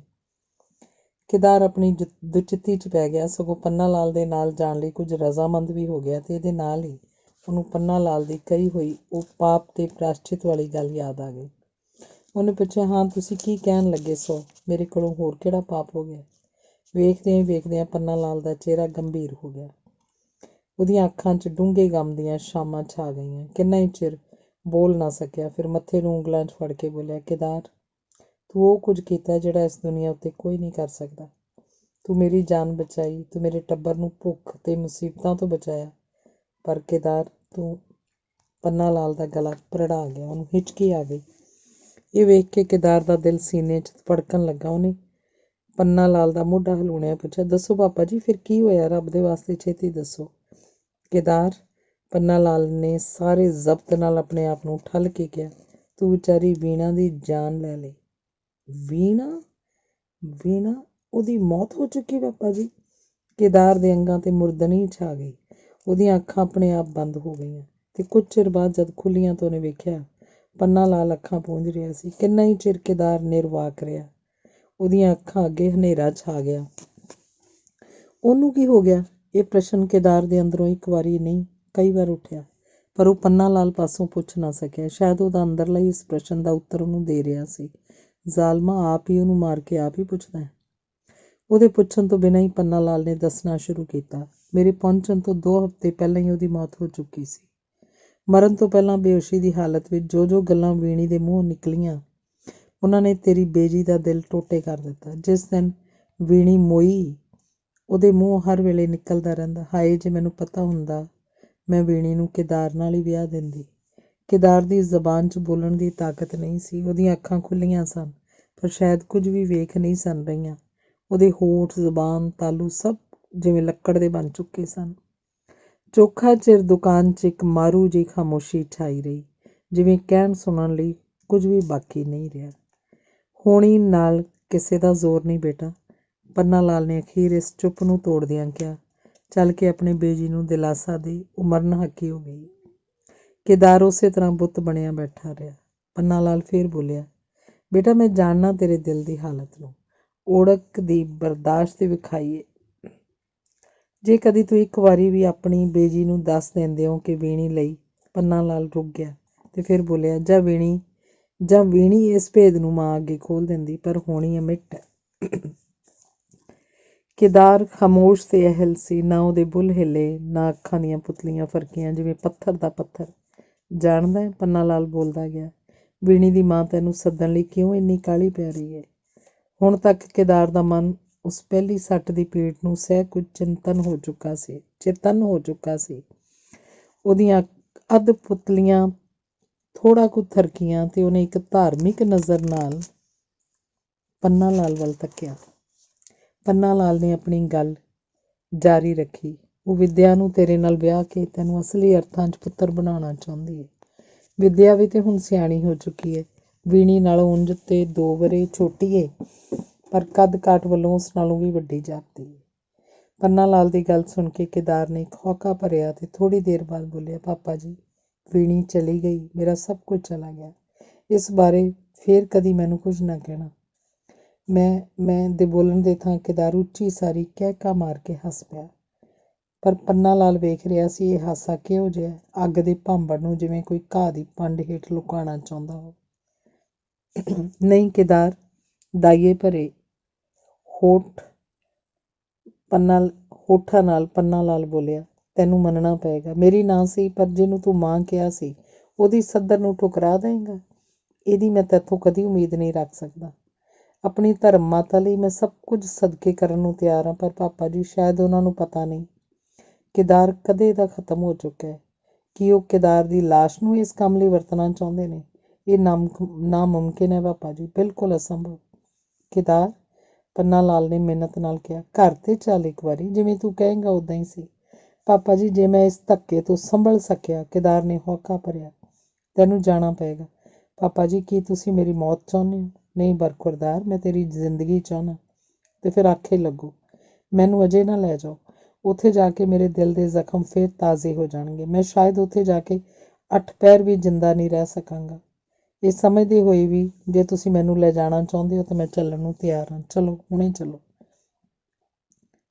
केदार ਦੀਆਂ ਇਹਨਾਂ ਗੱਲਾਂ ਵਿੱਚ ਤੇ ਇਹਨਾਂ ਉਚਾਰਨ ਦੇ ਲਹਿਜੇ ਵਿੱਚ ਪੰਨਾ ਲਾਲ ਨੂੰ ਇੰਨੀ ਸੱਚਾਈ ਜਾਪੀ ਕਿ ਮੁੜ ਕੇ ਇਹਦੇ ਸੰਬੰਧ ਵਿੱਚ ਇੱਕ ਅੱਖਰ ਉਹਦੀ ਜ਼ਬਾਨੋਂ ਨਾ ਨਿਕਲ ਸਕਿਆ। ਉਹ ਮਨ ਮਾਰ ਕੇ ਰਹਿ ਗਿਆ। ਛੇਕੜ ਪੰਨਾ ਲਾਲ ਨੂੰ केदार ਦੀ ਗੱਲ ਹੀ ਮੰਨਣੀ ਪਈ। ਰਾਤ केदार ਕੋਲ ਗੁਜ਼ਾਰ ਕੇ ਦੂਜੇ ਦਿਨ ਉਹ ਰਾਵਲਪਿੰਡੀ ਨੂੰ ਤਿਆਰ ਹੋ ਗਿਆ। ਅਖੀਰਲਾ ਅੰਗ 22ਵਾਂ। ਜਾਣ ਤੋਂ ਪਹਿਲਾਂ ਪੰਨਾ ਲਾਲ ਨੇ ਉਹਨੂੰ ਸਭ ਤੋਂ ਬਹੁਤੀ ਚੇਤਾਵਨੀ ਜਿਹੜੀ ਕੀਤੀ ਇਹ ਸੀ ਉਹਦੀ ਸਿਹਤ ਬਾਰੇ, ਤੇ ਉਸ ਦੀਆਂ ਇਹ ਚੇਤਾਵਨੀਆਂ ਤੇ ਤਾਕੀਦਾਂ ਉਸ ਵੇਲੇ ਤੱਕ ਜਾਰੀ ਰਹੀਆਂ ਜਦ ਤੱਕ ਕਿ ਗੱਡੀ ਨੇ ਵਿਸਲ ਨਹੀਂ ਦੇ ਦਿੱਤੀ। केदार ਨੇ ਇਹਦੇ ਉੱਤਰ 'ਚ ਹਰ ਵਾਰੀ ਉਹਨੂੰ ਇਹੋ ਯਕੀਨ ਦਿਵਾਉਣ ਦੀ ਕੋਸ਼ਿਸ਼ ਕੀਤੀ ਕਿ ਉਹ ਅੱਗੇ ਲਈ ਆਪਣੀ ਸਿਹਤ ਦਾ ਪੂਰਾ ਧਿਆਨ ਰੱਖੇਗਾ। ਗੱਡੀ ਜਦ ਤੁਰਨ ਲੱਗੀ ਤਾਂ केदार ਨੇ ਜੇਬ 'ਚੋਂ ਇੱਕ ਪੋਟਲੀ ਕੱਢ ਕੇ ਪੰਨਾ ਲਾਲ ਦੇ ਹੱਥ ਫੜਾਉਂਦਿਆਂ ਕਿਹਾ, ਇਹ ਰਕਮ ਸਰਦਾਰ ਹੋਰਾਂ ਨੂੰ ਦੇ ਦੇਣੀ। ਇਸ ਮਹੀਨੇ ਮੈਂ ਬਹੁਤਾ ਸਮਾਂ ਨਹੀਂ ਕਮਾ ਸਕਿਆ। ਨਜ਼ਰ ਦੀ ਕਮਜ਼ੋਰੀ ਕਰਕੇ ਹੁਣ ਜ਼ਿਆਦਾ ਕੰਮ ਨਹੀਂ ਹੋ ਸਕਦਾ। ਪੰਨਾ ਲਾਲ ਨੇ ਪੋਟਲੀ ਖੋਲ੍ਹ ਕੇ ਵੇਖੀ। ਕੁਝ ਨੋਟ ਤੇ ਬਾਕੀ ਭੰਨ ਘੜ ਸੀ। ਉਹਨੇ ਪੋਟਲੀ ਬੰਨ੍ਹ ਕੇ ਜਿਉਂ ਦੀ ਤਿਉਂ केदार ਨੂੰ ਮੋੜਦਿਆਂ ਕਿਹਾ, ਮੈਂ ਤੈਨੂੰ ਯਕੀਨ ਦਿਵਾਉਣਾ ਕਿ ਉਹਨਾਂ ਨੇ ਬਾਕੀ ਰਕਮ ਤੈਨੂੰ ਮਾਫ਼ ਕਰ ਦਿੱਤੀ ਤਾਂ ਫਿਰ ਬੇਜੀ ਨੂੰ ਦੇ ਦੇਣਾ। केदार ਨੇ ਜ਼ੋਰ ਦੇ ਕੇ ਕਿਹਾ। ਇਹ ਤੋਂ ਬਾਅਦ ਦੋਹਾਂ 'ਚ ਕਾਫੀ ਖਿਚਾਖਿਚੀ ਹੁੰਦੀ ਰਹੀ, ਪਰ ਅਖੀਰ 'ਚ ਜਿੱਤ केदार ਦੀ ਹੋਈ। ਜਦ ਹੇਠਾਂ ਉਤਰ ਕੇ ਉਹਨੇ ਪੋਟਲੀ ਤੁਰਦੀ ਗੱਡੀ ਦੀ ਬਾਰੀ 'ਚੋਂ ਅੰਦਰ ਸੁੱਟ ਦਿੱਤੀ। ਪੰਨਾ ਲਾਲ ਨੂੰ ਗੱਡੀ ਚੜ੍ਹਾ ਕੇ ਜਦ केदार ਵਾਪਸ ਆਇਆ ਤਾਂ ਅੰਦਰ ਵੜ ਕੇ ਉਹਨੇ ਬੂਹੇ ਦਾ ਹੋੜਾ ਲਗਾਇਆ। ਫਿਰ ਮੰਜੇ 'ਤੇ ਜਾ ਡੱਠਾ। ਉਹਨੇ ਦੁਕਾਨ ਨਹੀਂ ਖੋਲ੍ਹੀ, ਨਾ ਹੀ ਮੰਜੇ ਤੋਂ ਉੱਠਿਆ। ਸ਼ਾਇਦ ਉੱਠ ਹੀ ਨਹੀਂ ਸਕਿਆ। ਸਾਰੀ ਦਿਹਾੜੀ ਉਹ ਦੁਕਾਨ ਦੀ ਉਸ ਕੋਠੜੀ 'ਚ ਆਪਣੇ ਮੈਲੇ ਬਿਸਤਰੇ 'ਚ ਪਿਆ ਰਿਹਾ। ਮੰਜੇ ਕੋਲ ਅੰਗੀਠੀ ਭਖਦੀ ਰਹੀ। ਉਸ ਉੱਤੇ ਉਹਦੀ ਚਿਰ ਸਾਥਣ ਕੇਤਲੀ ਕੱਢਦੀ ਰਹੀ, ਜਿਸ 'ਚੋਂ ਘੰਟੇ ਅੱਧੇ ਘੰਟੇ ਬਾਅਦ ਕਾਲੇ ਕਾਹਵੇ ਦੀ ਪਿਆਲੀ ਭਰ ਕੇ ਪੀ ਲੈਂਦਾ ਤੇ ਸਿਗਰਟ ਦਾ ਧੂੰਆਂ ਛੱਡਦਾ ਹੋਇਆ ਉਹਨੂੰ ਤੁਕਾਂ ਨੂੰ ਗਾਈ ਗਿਆ, ਅਲਵਿਦਾ ਏ ਕਾਫਲੇ ਵਾਲੋ, ਮੁਝੇ ਅਬ ਛੋੜ ਦੋ, ਮੇਰੀ ਕਿਸਮਤ ਮੇਂ ਲਿਖੀ ਥੀ ਦਸਤ ਕੀ ਵੀਰਾਨੀਆਂ। ਉਸਦੀ ਜੀਵਨ ਸੱਤਾ ਅੱਜ ਪੈਰੋਂ ਪੈਰ ਘੁੱਟਦੀ ਜਾ ਰਹੀ ਸੀ ਤੇ ਇਹਦੇ ਨਾਲ ਹੀ ਉਹਦੇ ਗਾਣੇ ਦੀ ਆਵਾਜ਼ ਮੱਧਮ ਪੈਂਦੀ ਜਾਂਦੀ ਸੀ। ਲੰਮਾ ਪਿਆ ਇੱਕ ਵਾਰਗੀ ਉਹ ਅਚਾਨਕ ਉੱਠ ਕੇ ਕੰਧ ਦੀ ਢੋਅ ਲਾ ਕੇ ਬੈਠ ਗਿਆ, ਜਿਵੇਂ ਉਹਨੂੰ ਕੋਈ ਜ਼ਰੂਰੀ ਕੰਮ ਯਾਦ ਆ ਗਿਆ ਹੋਵੇ। ਉਹਨੇ ਜੇਬ ਫੋਲੀ, ਪਰ ਉਹ ਬਿਲਕੁਲ ਖਾਲੀ ਸੀ। ਫਿਰ ਇੱਧਰ ਉੱਧਰ ਇਸ ਤਰ੍ਹਾਂ ਤੱਕਣ ਲੱਗਾ ਜਿਵੇਂ ਡੁੱਬਣ ਲੱਗਾ ਆਦਮੀ ਕਿਸੇ ਚੀਜ਼ ਨੂੰ ਹੱਥ ਪਾਉਣ ਦੀ ਤਲਾਸ਼ ਕਰਦਾ ਹੈ, ਪਰ ਛੁੱਟ ਨਿਰਾਸਤਾ ਤੋਂ ਉਹਨੂੰ ਕੁਝ ਹੋਰ ਨਹੀਂ ਲੱਭਿਆ। ਉਹਨੂੰ ਆਪਣੇ ਗੁਆਂਢੀ ਉਸ ਸਿੱਖ ਦੁਕਾਨਦਾਰ ਦਾ ਖਿਆਲ ਆਇਆ, ਜਿਹੜਾ ਅਕਸਰ ਵੇਲੇ ਕੁਵੇਲੇ 2 ਘੜੀਆਂ ਉਸ ਪਾਸ ਆ ਕੇ ਬੈਠਿਆ ਕਰਦਾ ਸੀ ਤੇ ਉਹਦੀ ਭੇਤ ਭਰੀ ਜ਼ਿੰਦਗੀ ਬਾਬਤ ਕਈ ਤਰ੍ਹਾਂ ਦੀਆਂ ਪੁੱਛਾਂ ਕਰਿਆ ਕਰਦਾ ਸੀ। ਉਹ ਜ਼ੋਰ ਲਾ ਕੇ ਮੰਜੇ ਤੋਂ ਉਤਰਿਆ, ਪਰ ਉਹਦੀਆਂ ਲੱਤਾਂ ਲੜਖੜਾ ਗਈਆਂ। ਬਾਹਰ ਤੱਕ ਜਾਣ ਦੀ ਹਿੰਮਤ ਨਾ ਵੇਖ ਕੇ ਉਹ ਫਿਰ ਮੰਜੇ 'ਤੇ ਬੈਠ ਗਿਆ। ਝੱਟ ਕੁ ਇਸੇ ਤਰ੍ਹਾਂ ਬੈਠਾ ਖੰਘਦਾ ਰਿਹਾ। ਖੰਘ ਨਾਲ ਉਹਨੂੰ ਲਹੂ ਤਾਂ ਅੱਗੇ ਹੀ ਆਇਆ ਕਰਦਾ ਸੀ, ਪਰ ਅੱਜ ਤਾਂ ਜਿਵੇਂ ਉਹਦੇ ਅੰਦਰੋਂ ਲਹੂ ਦੇ ਪ੍ਰਣਾਲੇ ਹੀ ਚੱਲ ਰਹੇ ਸਨ। ਉਹ ਸਾਹ ਸੱਤ ਛੱਡ ਕੇ ਲੰਮਾ ਪੈ ਗਿਆ। ਇਸੇ ਹਾਲਤ 'ਚ ਸ਼ਾਮਾਂ ਪੈ ਗਈਆਂ। ਬਾਹਰੋਂ ਬੂਹਾ ਖੜਕਿਆ ਤੇ ਕਿਸੇ ਨੇ ਉਹਦਾ ਨਾਂ ਲੈ ਕੇ ਆਵਾਜ਼ ਮਾਰੀ। ਉਹਨੇ ਗੁਆਂਢੀ ਦੀ ਆਵਾਜ਼ ਪਛਾਣ ਲਈ ਤੇ ਉੱਤਰ 'ਚ ਕਈ ਵਾਰ ਕਿਹਾ, ਹੋੜਾ ਖੋਲ੍ਹ ਕੇ ਅੰਦਰ ਆ ਜਾ। ਆਵਾਜ਼ ਉਹ ਉੱਚੀ ਨਹੀਂ ਸੀ ਕੱਢ ਸਕਦਾ, ਜਿਸ ਕਰਕੇ ਉਹਨੂੰ ਕਈ ਵਾਰ ਦੁਹਰਾ ਕੇ ਕਹਿਣਾ ਪਿਆ। ਅਖੀਰ ਬੂਹਾ ਖੋਲ੍ਹਿਆ ਤੇ ਉਹਦਾ ਗੁਆਂਢੀ ਅੰਦਰ ਦਾਖਲ ਹੋਇਆ। ਮੈਂ ਤੈਨੂੰ ਹੀ ਯਾਦ ਪਿਆ ਕਰਦਾ ਸਾਂ, ਉਹਨੇ ਗੁਆਂਢੀ ਵੱਲ ਤੱਕ ਕੇ ਕਿਹਾ। ਕਿਸੇ ਵੇਲੇ ਦੀ ਪੁਕਾਰ ਰੱਬ ਸੁਣ ਲੈਂਦਾ ਹੈ। ਇਹ ਤੋਂ ਬਾਅਦ केदार ਨੇ ਗੁਆਂਢੀ ਨੂੰ ਮਿੰਨਤ ਭਰੇ ਲਹਿਜੇ 'ਚ ਕਿਹਾ, ਇੱਕ ਟੈਲੀਗ੍ਰਾਮ ਕਰਨੀ ਸੀ, ਜੇ ਤੂੰ ਤਕਲੀਫ ਨਾ ਸਮਝੇ। ਗੁਆਂਢੀ ਨੇ ਉਸ ਪਾਸੋਂ ਝੱਟ ਪਤਾ ਨੋਟ ਕੀਤਾ। ਡਾਕਖਾਨੇ ਜਾ ਕੇ ਐਕਸਪ੍ਰੈਸ ਫੀਸ ਲਾ ਕੇ ਤਾਰ ਦੇ ਆਇਆ। ਡਾਕਖਾਨਾ ਦੂਰ ਨਹੀਂ ਸੀ। ਇਹ ਤੋਂ ਬਾਅਦ ਕੇਦਾਰ ਨੇ ਉਹਨੂੰ ਆਦ ਤੋਂ ਅੰਤ ਤੀਕ ਆਪਣੀ ਜੀਵਨ ਕਥਾ ਸੁਣਾਉਣੀ ਸ਼ੁਰੂ ਕੀਤੀ, ਜਿਹਨੂੰ ਉਹਦਾ ਗੁਆਂਢੀ ਬੜੇ ਡੂੰਘੇ ਧਿਆਨ ਨਾਲ ਸੁਣੀ ਗਿਆ। ਅਤੇ ਜਦ ਇਹ ਕਥਾ ਖਤਮ ਹੋਈ ਤਾਂ ਰਾਤ ਅੱਧੀ ਤੋਂ ਵੱਧ ਬੀਤ ਚੁੱਕੀ ਸੀ। ਉਦੋਂ ਗੁਆਂਢੀ ਉਹਨੂੰ ਅੱਜ ਦੀ ਰਾਤ ਇਕੱਲਿਆਂ ਨਹੀਂ ਸੀ ਛੱਡਣਾ ਚਾਹੁੰਦਾ, ਕਿਉਂਕਿ ਉਹ ਵੇਖ ਰਿਹਾ ਸੀ ਕਿ ਮਰੀਜ਼ ਹੁਣ ਕੁਝ ਚਿਰ ਦਾ ਹੀ ਮਹਿਮਾਨ ਹੈ। ਪਰ ਕੇਦਾਰ ਨੇ ਉਹਨੂੰ ਬਦੋ-ਬਦੀ ਉਠਾ ਕੇ ਘਰ ਭੇਜਿਆ। ਉਹ ਜਾਣਦਾ ਸੀ ਕਿ ਗੁਆਂਢੀ ਨੂੰ ਉਹਦੇ ਘਰ ਵਾਲੇ ਉਡੀਕ ਰਹੇ ਹੋਣਗੇ, ਨਾਲੇ ਸ਼ਾਇਦ ਇਸ ਵੇਲੇ ਉਹ ਇਕੱਲਾ ਰਹਿਣਾ ਚਾਹੁੰਦਾ ਸੀ। ਗੁਆਂਢੀ ਚਲਾ ਗਿਆ। ਕੇਦਾਰ ਨੇ ਕੇਤਲੀ ਵਿੱਚੋਂ ਕਾਹਵੇ ਦੀ ਕੁਝ ਛੇਕੜਲੇ ਘੁੱਟ ਪਾ ਕੇ ਪੀਤੇ। ਫਿਰ ਸਿਰਹਾਣੇ ਹੇਠੋਂ ਡੱਬੀ ਕੱਢੀ, ਜਿਸ 'ਚ ਇੱਕੋ ਇੱਕ ਸਿਗਰਟ ਬਾਕੀ ਸੀ। ਸਿਗਰਟ ਖਤਮ ਕਰਕੇ ਉਹ ਝੱਟ ਕੁ ਲੰਮਾ ਪਿਆ ਰਿਹਾ। ਇਸ ਵੇਲੇ ਉਹ ਬੜੇ ਔਖੇ ਤੇ ਟੁੱਟਵੇਂ ਸਾਹ ਖਿੱਚ ਰਿਹਾ ਸੀ। ਥੋੜ੍ਹੇ ਚਿਰ ਪਿੱਛੋਂ ਉਹਨੇ ਫਿਰ ਕੇਤਲੀ ਵੱਲ ਬਾਂਹ ਵਧਾਈ, ਪਰ ਉਹ ਠੰਡੀ ਤੇ ਖਾਲੀ ਸੀ। ਉੱਧਰੋਂ ਹੱਥ ਖਿੱਚ ਕੇ ਉਹਨੇ ਸਿਰਹਾਣੇ ਹੇਠੋਂ ਟਟੋਲ ਕੇ ਸਿਗਰਟਾਂ ਵਾਲੀ ਡੱਬੀ ਕੱਢੀ, ਉਹ ਵੀ ਖਾਲੀ ਸੀ। ਕੇਦਾਰ ਦਾ ਸਵਾਸ ਛੋਟਾ ਹੁੰਦਾ ਜਾ ਰਿਹਾ ਸੀ ਤੇ ਉਹਦੀ ਛਾਤੀ ਦਾ ਉਭਾਰ-ਉਤਾਰ ਬਰਾਬਰ ਵੱਧਦਾ ਜਾਂਦਾ ਸੀ। ਇਸ ਵੇਲੇ ਉਹਨੂੰ ਇੱਕ ਲਹੂ ਦੀ ਕੈ ਆਈ ਤੇ ਇਸ ਤੋਂ ਬਾਅਦ ਕੇਦਾਰ ਬੇਹਰਕਤ ਹੋ ਗਿਆ। ਉਹਦਾ ਸਿਰ ਇੱਕ ਪਾਸੇ ਵੱਲ ਲਟਕ ਗਿਆ। ਦਿਨ ਚੜ੍ਹਦੇ ਤੀਕ ਕੇਦਾਰ ਦੀ ਦੁਕਾਨ ਆਦਮੀਆਂ ਨਾਲ ਭਰੀ ਹੋਈ ਸੀ। ਉਸੇ ਸਿੱਖ ਗੁਆਂਢੀ ਨੇ ਦੁਪਹਿਰਾਂ ਤੀਕ ਉਹਦੀ ਅਰਥੀ ਨਾ ਚੁੱਕੀ ਜਾਣ ਦਿੱਤੀ। ਸ਼ਾਇਦ 12:30 ਦੀ ਗੱਡੀ ਜਿਹੜੀ ਰਾਵਲਪਿੰਡੀਓਂ ਆਉਂਦੀ ਸੀ, ਉੱਤੇ ਉਹਨੂੰ ਕੇਦਾਰ ਦੇ ਕਿਸੇ ਸੰਬੰਧੀ ਦੇ ਆਉਣ ਦੀ ਉਡੀਕ ਸੀ।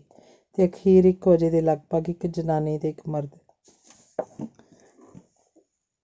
ਟਾਂਗੇ ਤੋਂ ਉਤਰੇ, ਭੀੜ ਨੂੰ ਚੀਰਦੇ ਹੋਏ ਅਰਥੀ ਨੂੰ ਲਿਪਟ ਗਏ। ਜਨਾਨੀ ਦੇ ਦਰਦਨਾਕ ਕੀਰਨੇ ਪੱਥਰਾਂ ਨੂੰ ਵੀ ਰੁਆ ਰਹੇ ਸਨ। ਹਰ ਵੇਖਣ ਵਾਲੇ ਦਾ ਰੁਮਾਲ ਅੱਖਾਂ ਨਾਲ ਸੀ। ਅਖੀਰ ਬੜੀ ਮੁਸ਼ਕਿਲ ਨਾਲ ਦੋਹਾਂ ਦੀਆਂ ਬਾਹਾਂ ਅਰਥੀ ਨਾਲੋਂ ਹਟਾਈਆਂ ਗਈਆਂ ਤੇ ਅਰਥੀ ਸ਼ਮਸ਼ਾਨ ਭੂਮੀ ਵੱਲ ਲੈ ਜਾਈ ਗਈ। ਧੰਨਵਾਦ।